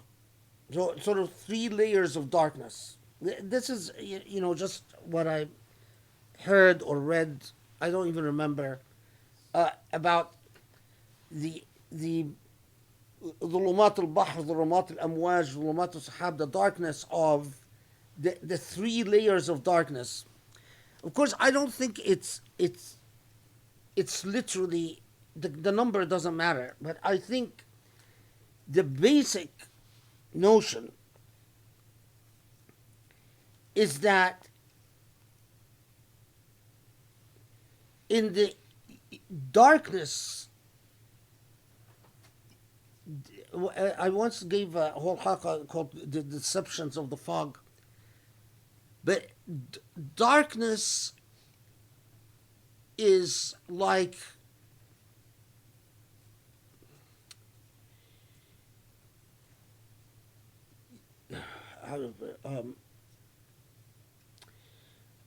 darkness is like quicksand. One level of darkness lends you to another level of darkness that lends you to another level of darkness. You start out with compromising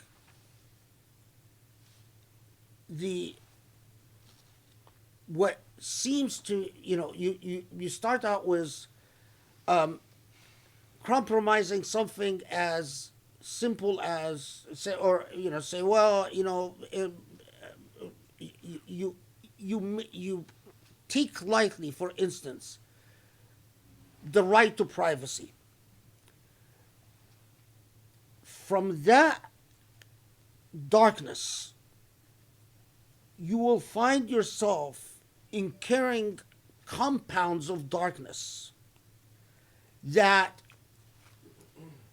further suck you away from God's light. It's exactly like when Allah reminds us that holding onto the path, when right after Ayat al-Kursi, when Allah says that لا إكراه في الدين قد تبين الرشد من الغي فما يكفر بالطاغوت ويؤمن بالله فقد استمسك بالعروة الوثقى, that it is like adhering to al-urwa al-wusqa. It's like gripping onto the truth, and that Allah takes people out of darkness while taghut takes people from light to darkness. Slipping into darkness, one layer of darkness, and then finding yourself basically drowning in layers of darkness is, how do I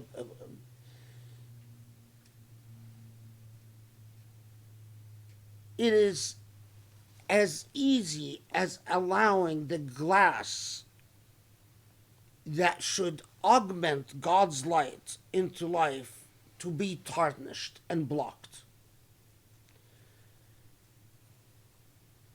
If you are not affirmatively augmenting God's light in life by honoring God's moral precepts and by understanding that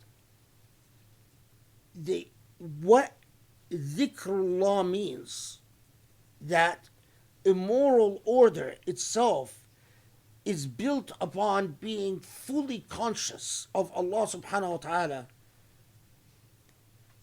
then you indeed slip away in layers of darkness until you no longer can even find yourself. So, in other words, it's like someone who can't even see their hands in the darkness, meaning they've lost themselves.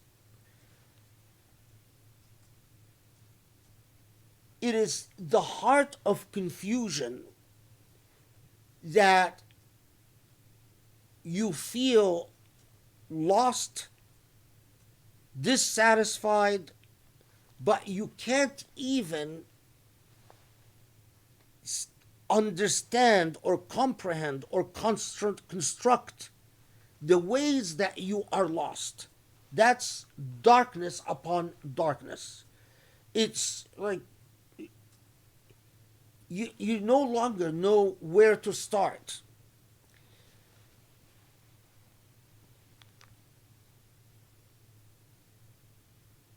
Being heedless of the meaning of divinity and God's light is a path to that terrifying state of layers of darkness. And ومن لم يجعل الله له نورا فما له من نور, that light itself is a blessing from Allah. That if Allah denies you the enlightenment because you didn't seek it, because you've compromised too much, because you've taken shortcuts with it, because you've ignored what it means to be fully conscious. Dhikrullah also, it is not just, because a lot of Muslims think when you talk about dhikrullah, it is sitting and saying, for instance, and I'll show you this in a second, that sitting and saying tasbih or tahmid or takbir or whatever. The dhikr that Allah speaks of here is like the dhikr of the tayr, the dhikr of the flying bird as it flies by. In the case of creation, their dhikr is coded in their intuition, their instinct. The very fact of Razi, by the way, writes about this beautifully, that the very fact that they act according to their instinct, that is their dhikr. They are testifying to their Lord, to where their instinct came from, by performing what they're supposed to perform in life, by doing what they were coded to do. They in fact are engaged in tasbihillah. And that is why Allah constantly is saying, look at how creation testifies to who your Lord is. A human being, imagine a human being that sits in a place doing tasbih night and day, but does not activate or does not embody God's moral laws. Is that person, in fact, engaged in dhikrullah? Being God's conscious is that you do what God commands and do it with the full awareness that you are doing it to please God. You are doing it for God, that you're doing it with the supplication and prayer that God bless me, God direct me, God be with me. So that is why if someone sits night and day doing tasbih, but then turns around and slanders and commits qasf, that's not dhikr. That's a violation of God's moral law. If you are sitting night and day doing tasbih or tahmid and takbir, and you steal an orphan's money, that's not dhikr. If you are night and day again, doing tasbih and tahmid and every day as you go to salah in the masjid, you ignore all the homeless children sleeping on the street. You just pass by them, going to the masjid, coming back from the masjid. That's not dhikr. Because when Allah speaks of, and look, just so you know, notice, right after Allah alerts us to light, and then dhikr, and then right after that, drowning in darkness, Allah speaks about ألم ترى أن الله يسبح له من في السماوات والأرض. The entire heavens and earth is in a state of tasbih. And as Razi says, and as Shirazi also makes a very similar argument, that how could it be that the earth and the heavens are in state of tasbih? Because they follow the divine law. The difference is they don't have a choice. You do. You can deviate from the divine law, so you can abstain from the act of tasbih. But when you follow the divine law, you are engaged in tasbih. So, look, وَالطَّيْرُ صَافَّاتٌ كُلٌّ قَدْ عَلِمَ صَلَاتَهُ تَسْبِيحًا. That bird that is flapping its wings and flying, it knows its salah and it knows its tasbih, because it is acting per its instinct, per its creation. It is testifying by its very life to Allah subhanahu wa ta'ala. Human beings are among those who were given a choice not to testify through their existence. Now, maybe I'm radical, and I hope not, but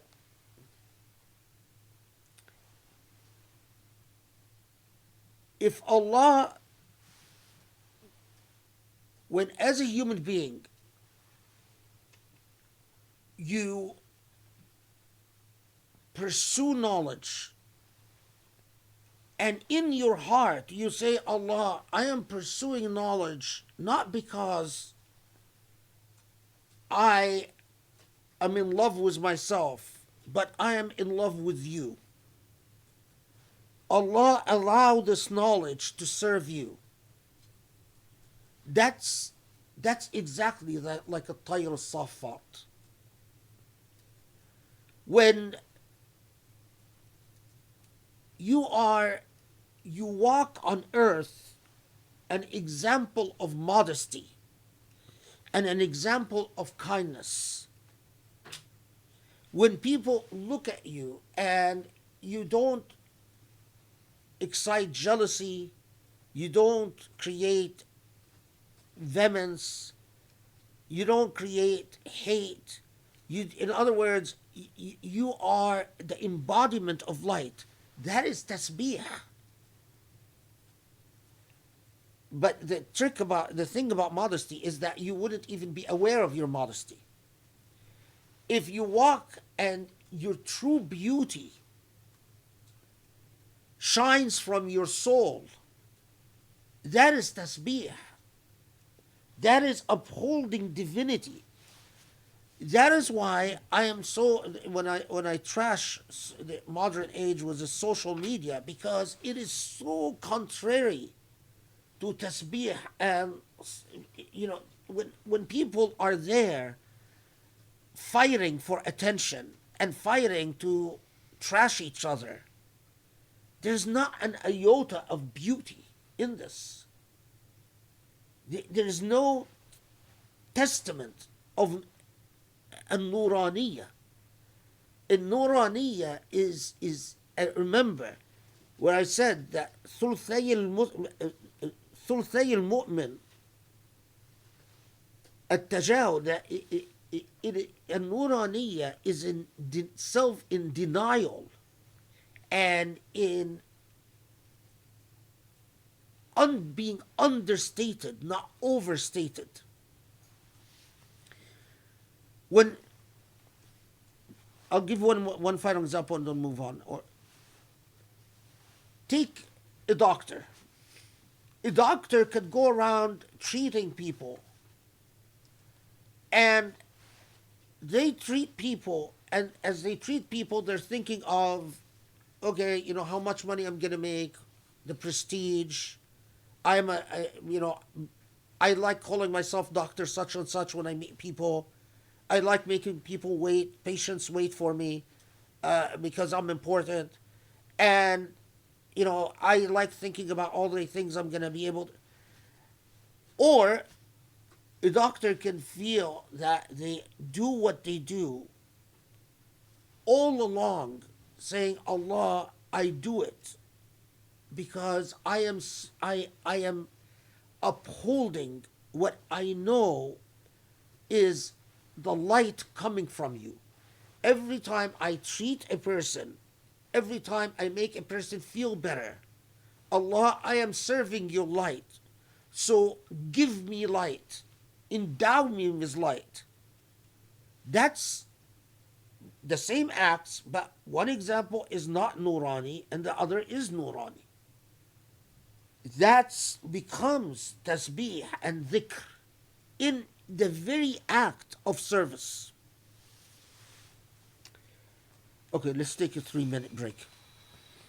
3 minutes. What was from Razi? It was from Razi? Yeah. Which one? The Kafir La Yadri. Oh, okay. Okay, so it was from Razi. Okay. Bismillah ar-Rahman ar-Rahim.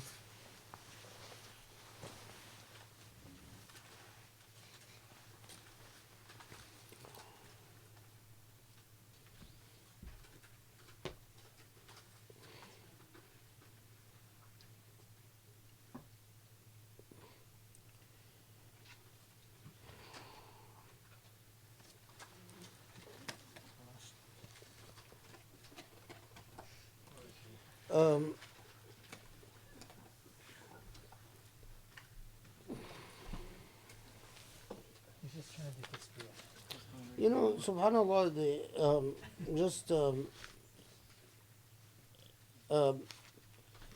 in the one of the ahadith that is often reported, this is in the context of verse 38.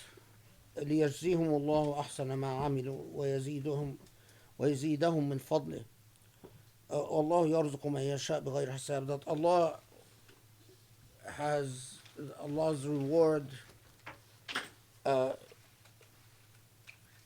those who do good. And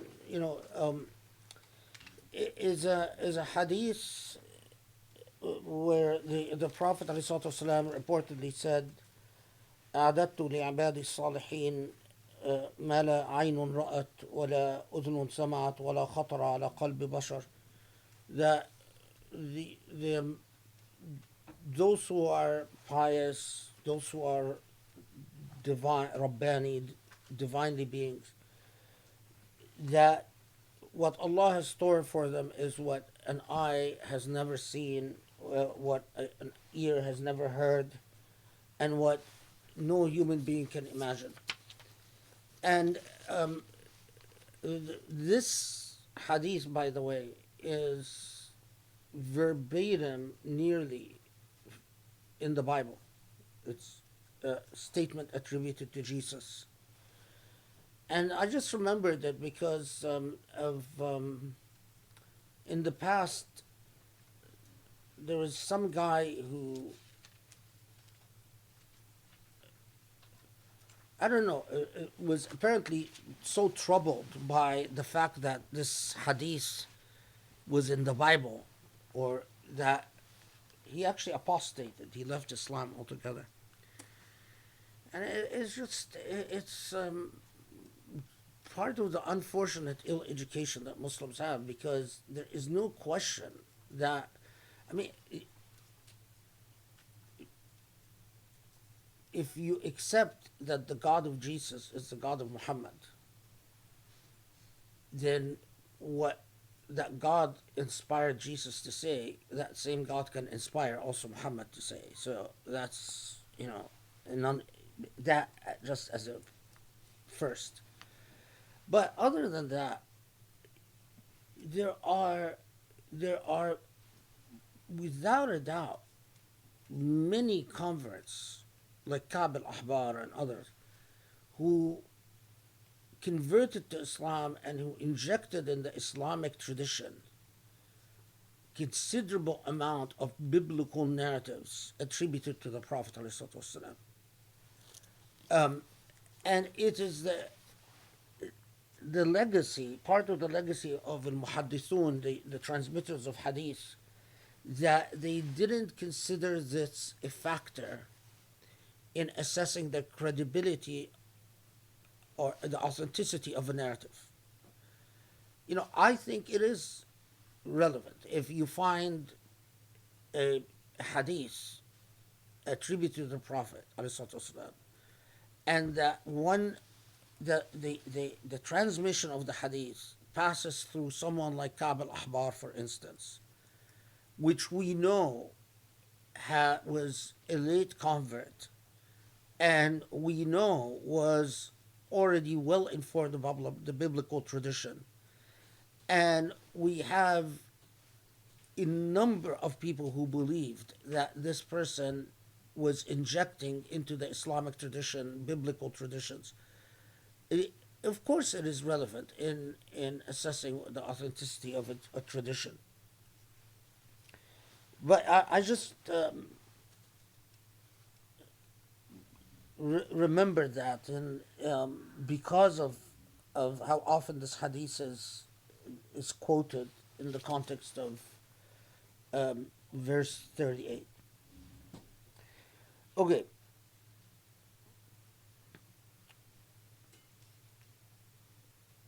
Now,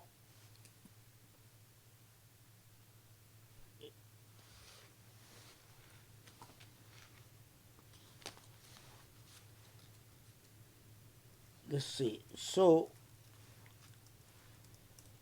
the verses of nature, which include 41 up to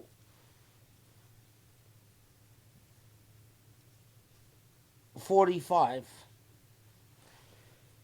that which is again quite common in the Quranic narrative, that if Allah alludes to Sirat al-Mustaqim, or Allah alludes to the divine light, or Allah alludes to Hudallah, God's guidance, that at the same time Allah mentions creation itself as a testament to that light. And it bolsters the idea that the very order of creation And the very fact that this creation follows laws encoded in nature is nature's form of tasbih, nature's form of supplicating and praising Allah. This is why among the you know, I remember years ago, Professor Mudarrisi,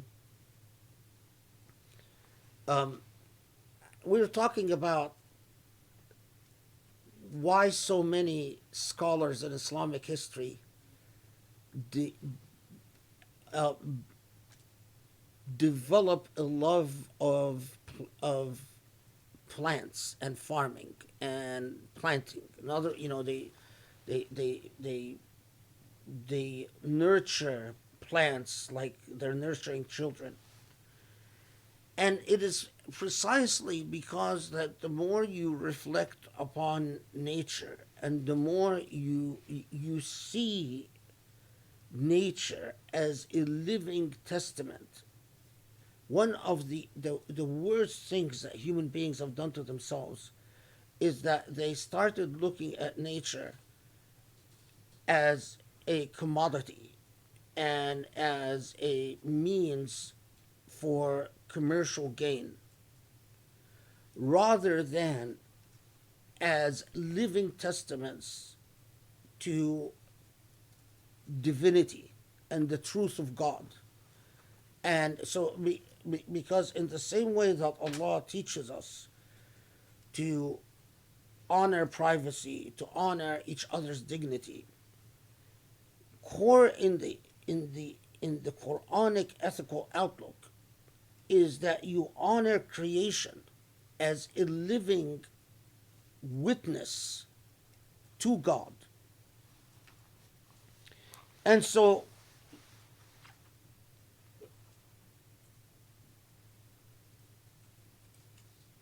from 41 till 45, that it is the, but tied to that core idea that in the same way, when you understand what nature does, and the fact that, as Allah reminds us, that creation, by the very fact that it is created and it is living, that كُلٌّ عَلِمَ صَلَاتُهُ وَتَسْبِيحُهُ, that each knows its salah and its tasbih.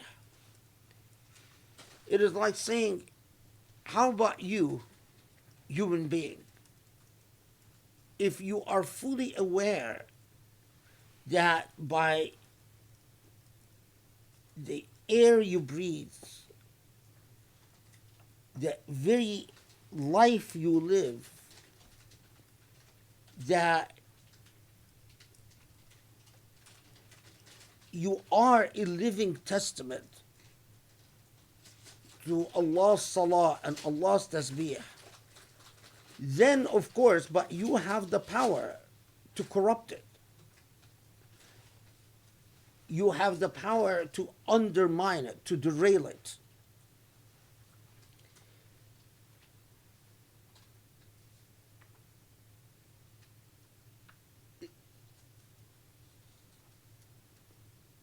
It is impossible, in my view, and I think the view of most the scholars that I've read,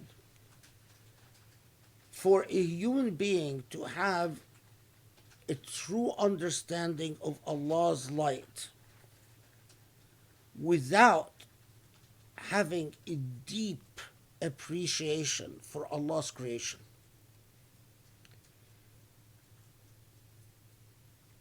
You want to tenderize your heart.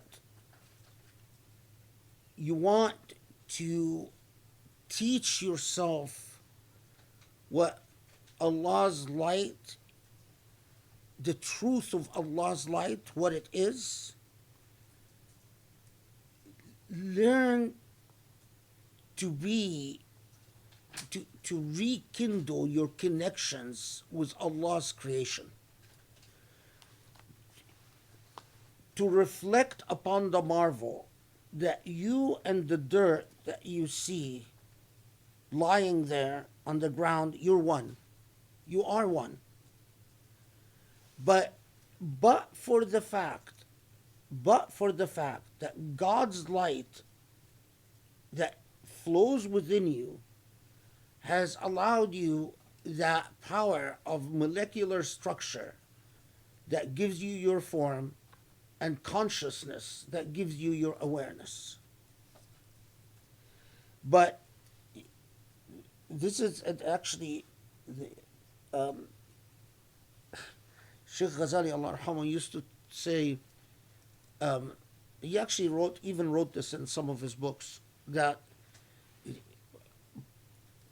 ponder the soil that you step on and come to understand all the ways that what you share with the soil. The more you see the commonalities, the more your humility will increase and your light will increase.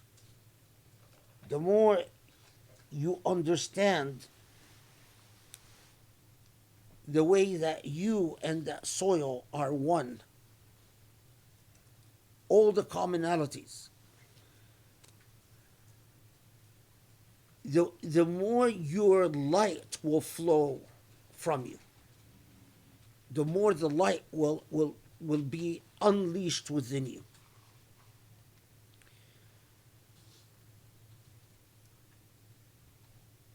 I'll put it a bit differently. You know, you could look at what some of the most humbling and liberating exercises is to reflect upon a bird. I like to do it with dogs. Reflect upon a dog, for instance.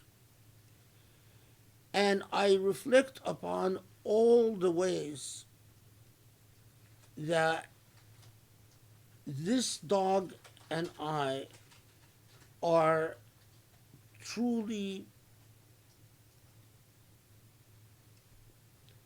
we share so much as witnesses for God, as bearing testimony for God. In many ways, this dog, with the instinct of the dog, is a more true in their tasbih and their salah, whereas my struggles with my vanities and weaknesses. And the reverence you develop towards everything that God endowed with the right to exist alongside you is one of the most powerful keys to divinity, to understanding divinity. That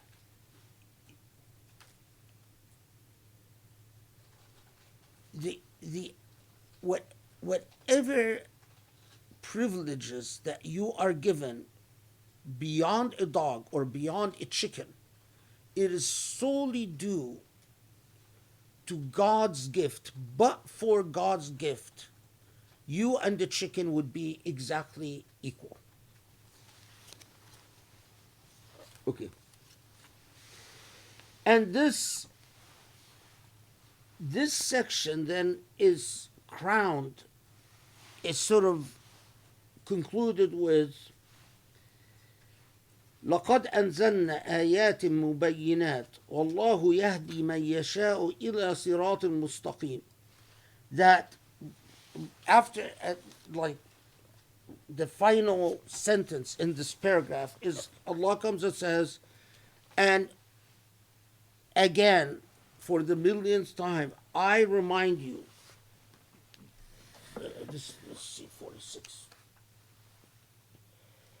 And that we've sent messages, mubayyinat, clear messages of clear truth.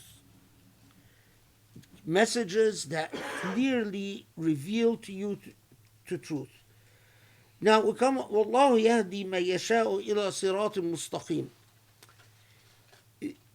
Here there is a interesting forgotten debate in the Islamic tradition. When we come to a verse like this where it says, normally it's translated, and God guides whomever God wishes to the straight path, to the Sirat al-Mustaqim. In some of the early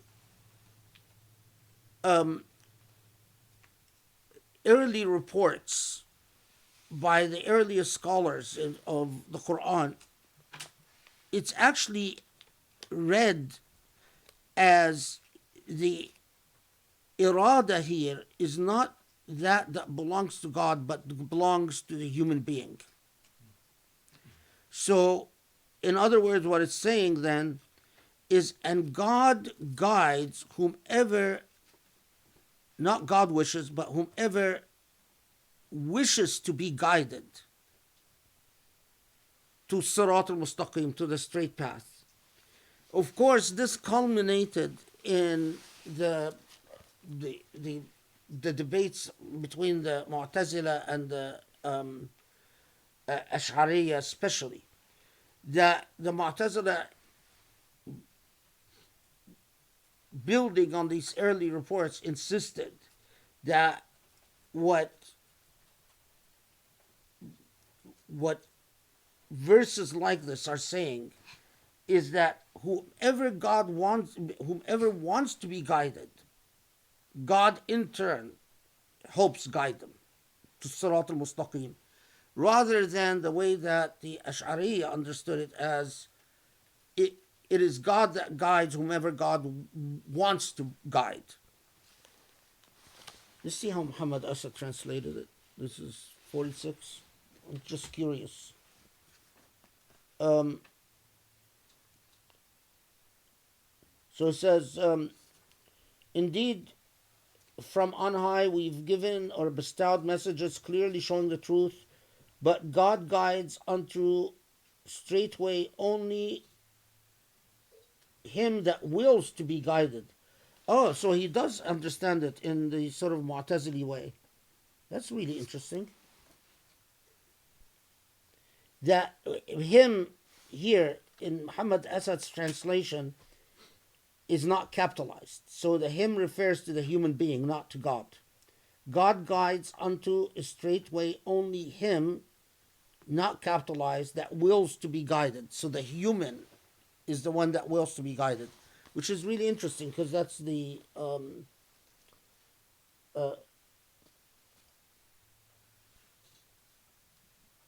yeah, he even explains it.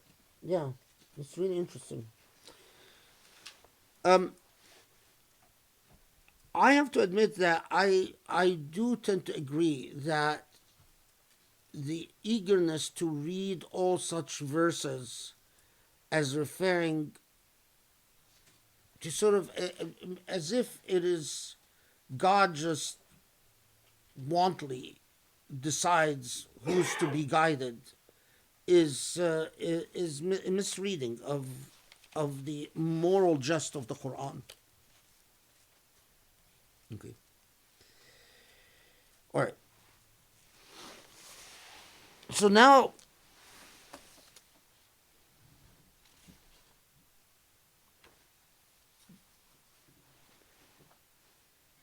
in that, again, that very interesting image of the descending side of the pyramid, because we've gone up and now we're going to go back to that, having addressed sort of the ideal moral laws, culminated with the ideal metaphor of the light upon light, and then emphasizing to Muslims that check yourself the extent to which you are indeed about a testimony on behalf of God, witnessing for God, an embodiment of dhikrillah, and understand that you are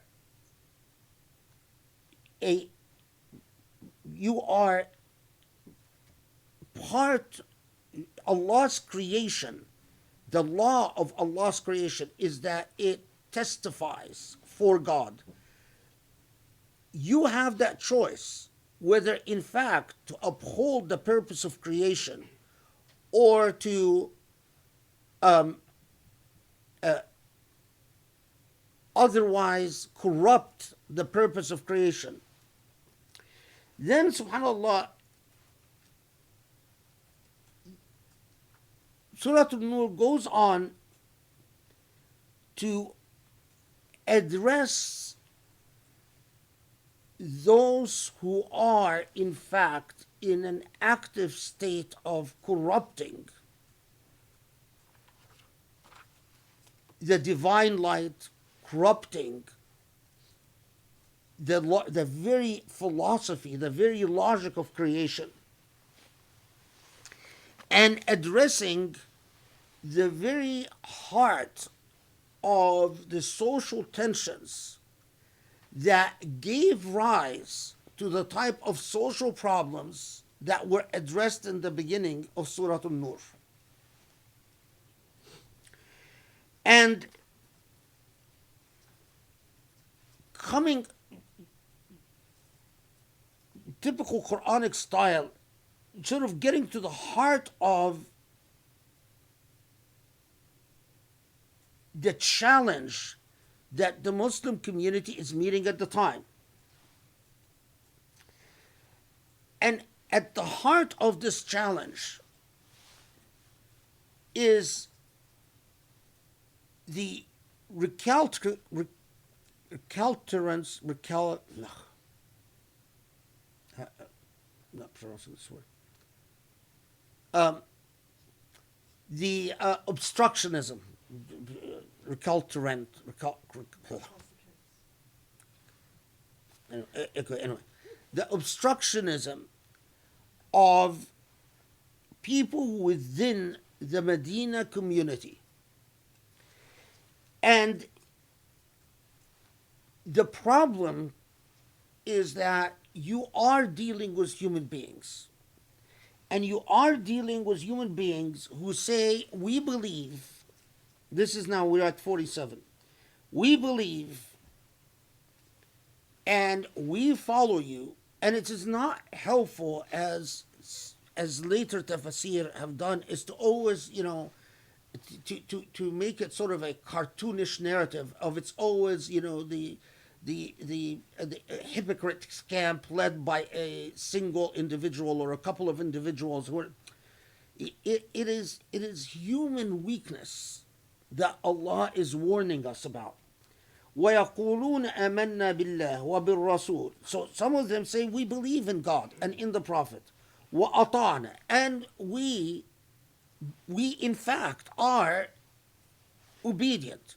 So Allah is talking about those that in fact have said, yeah, we are sincere, we're committed. ثُمَّ يَتَوَلَّ فَرِيقٌ مِّنْهُمْ مِّن بَعْدِ ذَلِكَ وَمَا أُولَئِكَ بِالْمُؤْمِنِينَ. However, when it comes to the actual implementation, there are those individuals who find it very difficult to comply and to, in fact,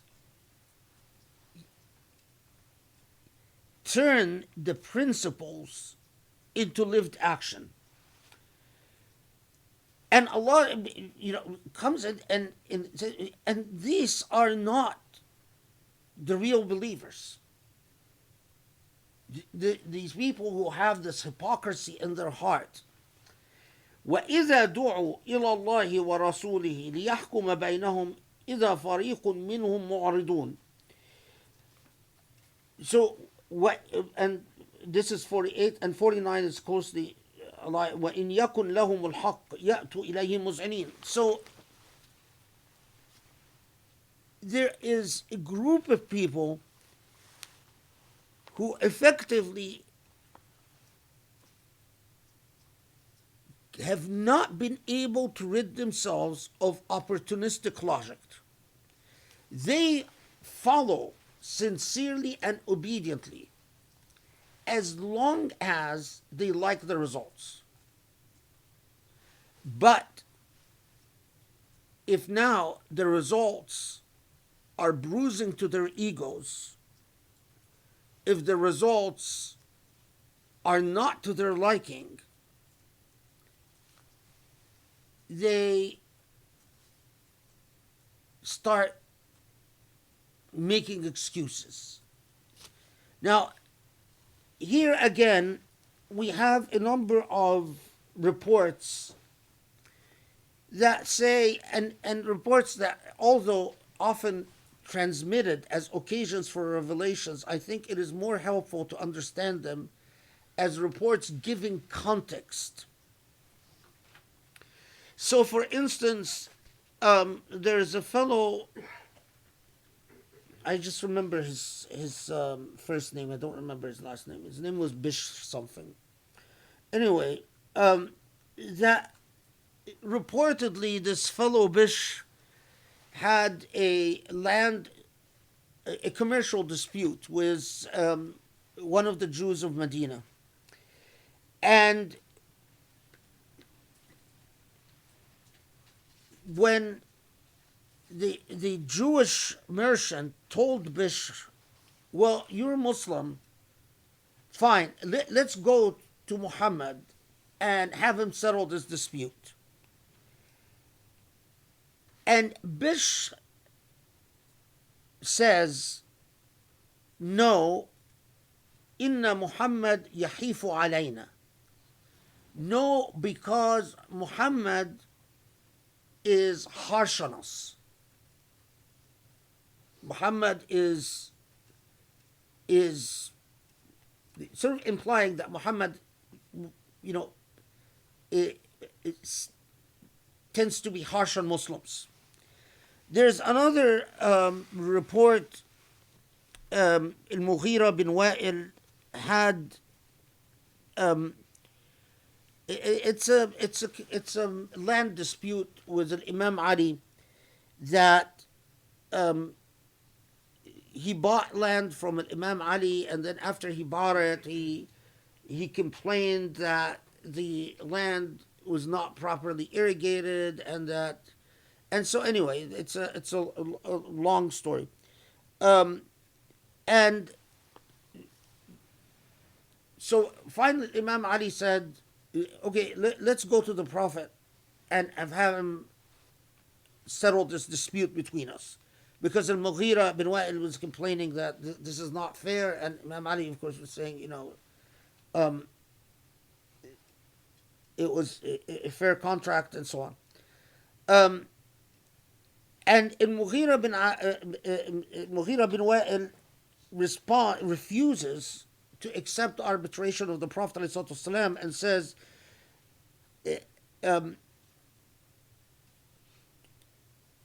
لا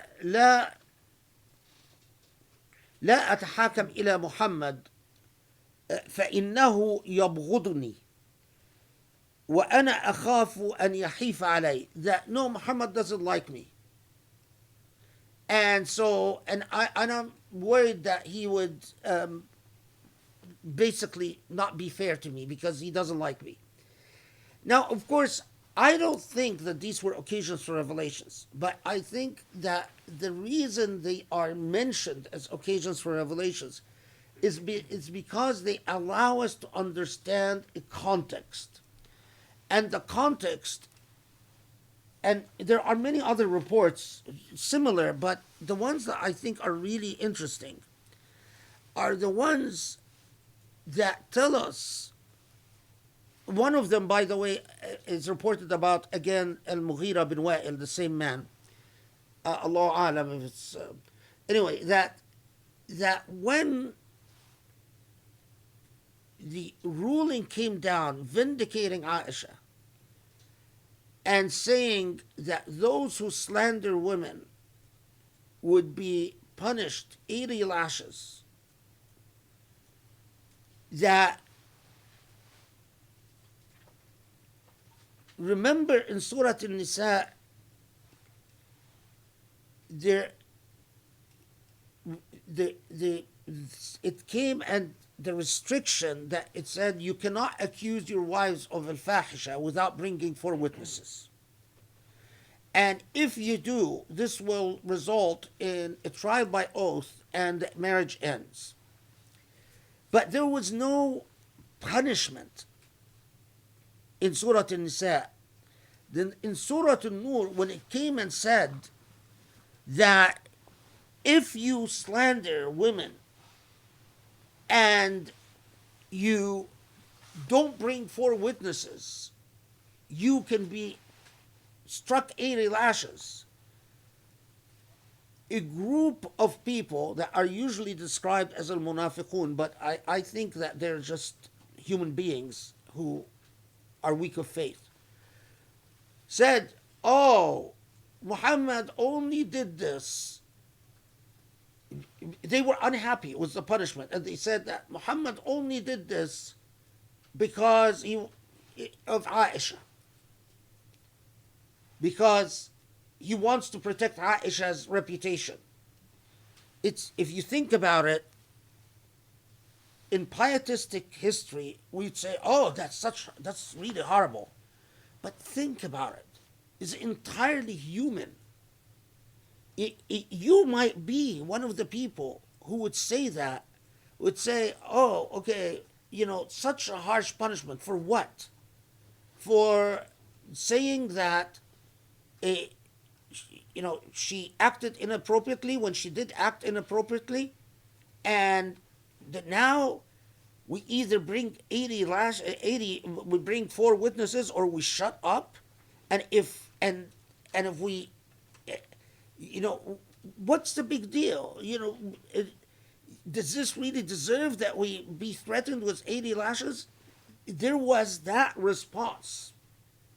In the same way that there were those who are saying, no, we don't want to go, because the Prophet ﷺ was known as meticulously fair. And those who knew that if they go to the Prophet for adjudication, if they had a sense that they were in the wrong, then they don't want to go to the Prophet, because they know, Muslim or no Muslim, he's going to rule against you. But in addition to that, were those who were basically, again, looking at the number of the revolution taking place in Medina, and saying, okay, so after all the economic sacrifices, after all which we've talked about, so now our slaves are not our own, and even gossip is a serious affair, and those who are close to the Prophet have made it very clear that engaging in gossip is act of darkness that they will not tolerate. So that is why then it says, of course, it is when the rules are to their favor, they have a very different attitude. But when the rules restrict, and these are, by the way, the most gossipy were also the most privileged. and the most wealthy.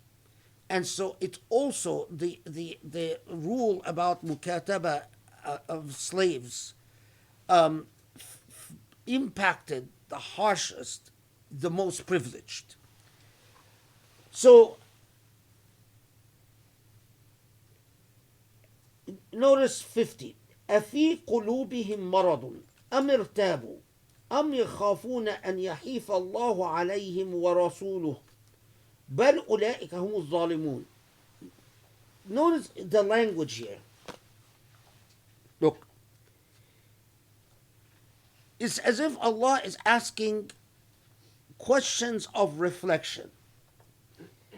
Is it that there is an illness in their heart?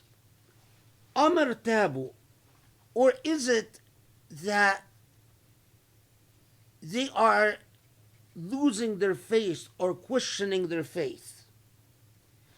Or is it that they truly fear that Allah and His Prophet are not treating them fairly? These are not questions that you ask the classic munafiqun who withdrew in the Battle of Uhud. If this were the munafiqun, you're not going to say, oh, is it that they are experiencing weakness of faith? You're going to say, they're weak of faith. The fact that Allah is saying here, is it that they have an illness in their heart? Is it that they are experiencing weakness of faith? Is it that they think Allah and His Prophet are going to it's treating them unfairly? Is in itself alerting you that these were common Muslims, but weak Muslims. Muslims that are our type. Muslims who easily sin. Muslims who start, who can easily experience double standards. If they can easily see the injustice of something, if the injustice affects them. But if it affects others, they struggle with it. This is very common, right? It's very common. Because if it didn't exist, we wouldn't have despotism. We wouldn't have injustice. You can see the unfairness of a situation if it affects you. But if it affects others, suddenly, things are not clear to you. And when Allah comes and says, what are you complaining about?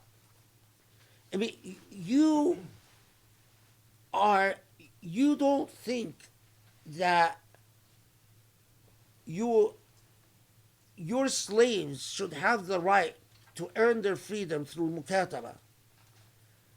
You don't think that you should be punished if you slander people, because this is Arab society that lived on mufakhara and on some really, like when in their poetry, when they would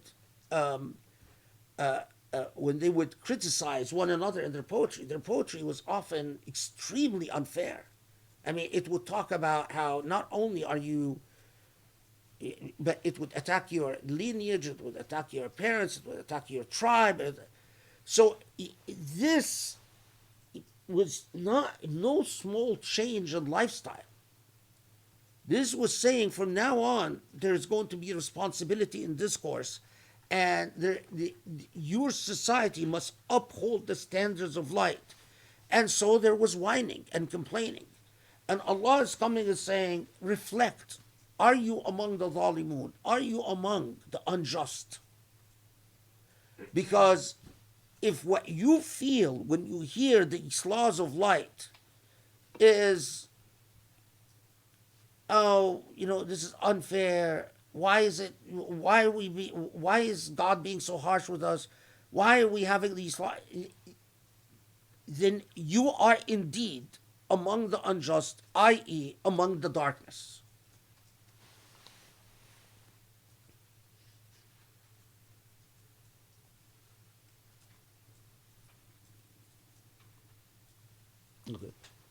What time is it? Oh, 10. Sorry, I meant to stop at 9:30 and it's 10 o'clock. It's 9:45. 9:45? Okay, a smaller apology. Yeah. I meant to stop at 9:30, sorry. It's 9:45. Okay, let's stop here and inshallah we'll continue on Tuesday. All right, Bismillahirrahmanirrahim. Thank you so much. I think it just gets better and better every single day, and the time just flies, and it's like everything is so profound. First, Joe reminded me to just say if anyone wants to read more on the parable of light upon light, they're actually in the Prophet's pulpit in our latest book, in chapter 5. It's called Parables of Light Upon Light. So.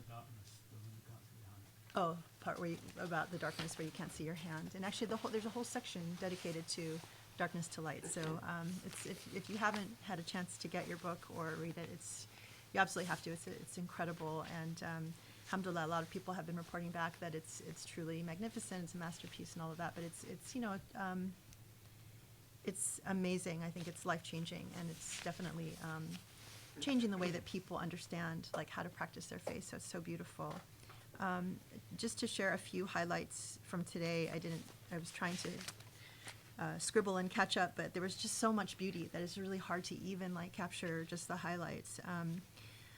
But when you were talking about, for example, the impact of cultural baggage upon reading the text, it was so powerful, like comparing the verses where there's the same grammatical form, but the treatment is very different. Like the idea of covering women, it becomes mandatory, but in comparison, using the same grammatical form in the very next verse, the treatment of orphans and slaves becomes optional, and that's evidence of how people apply that cultural baggage in reading the text.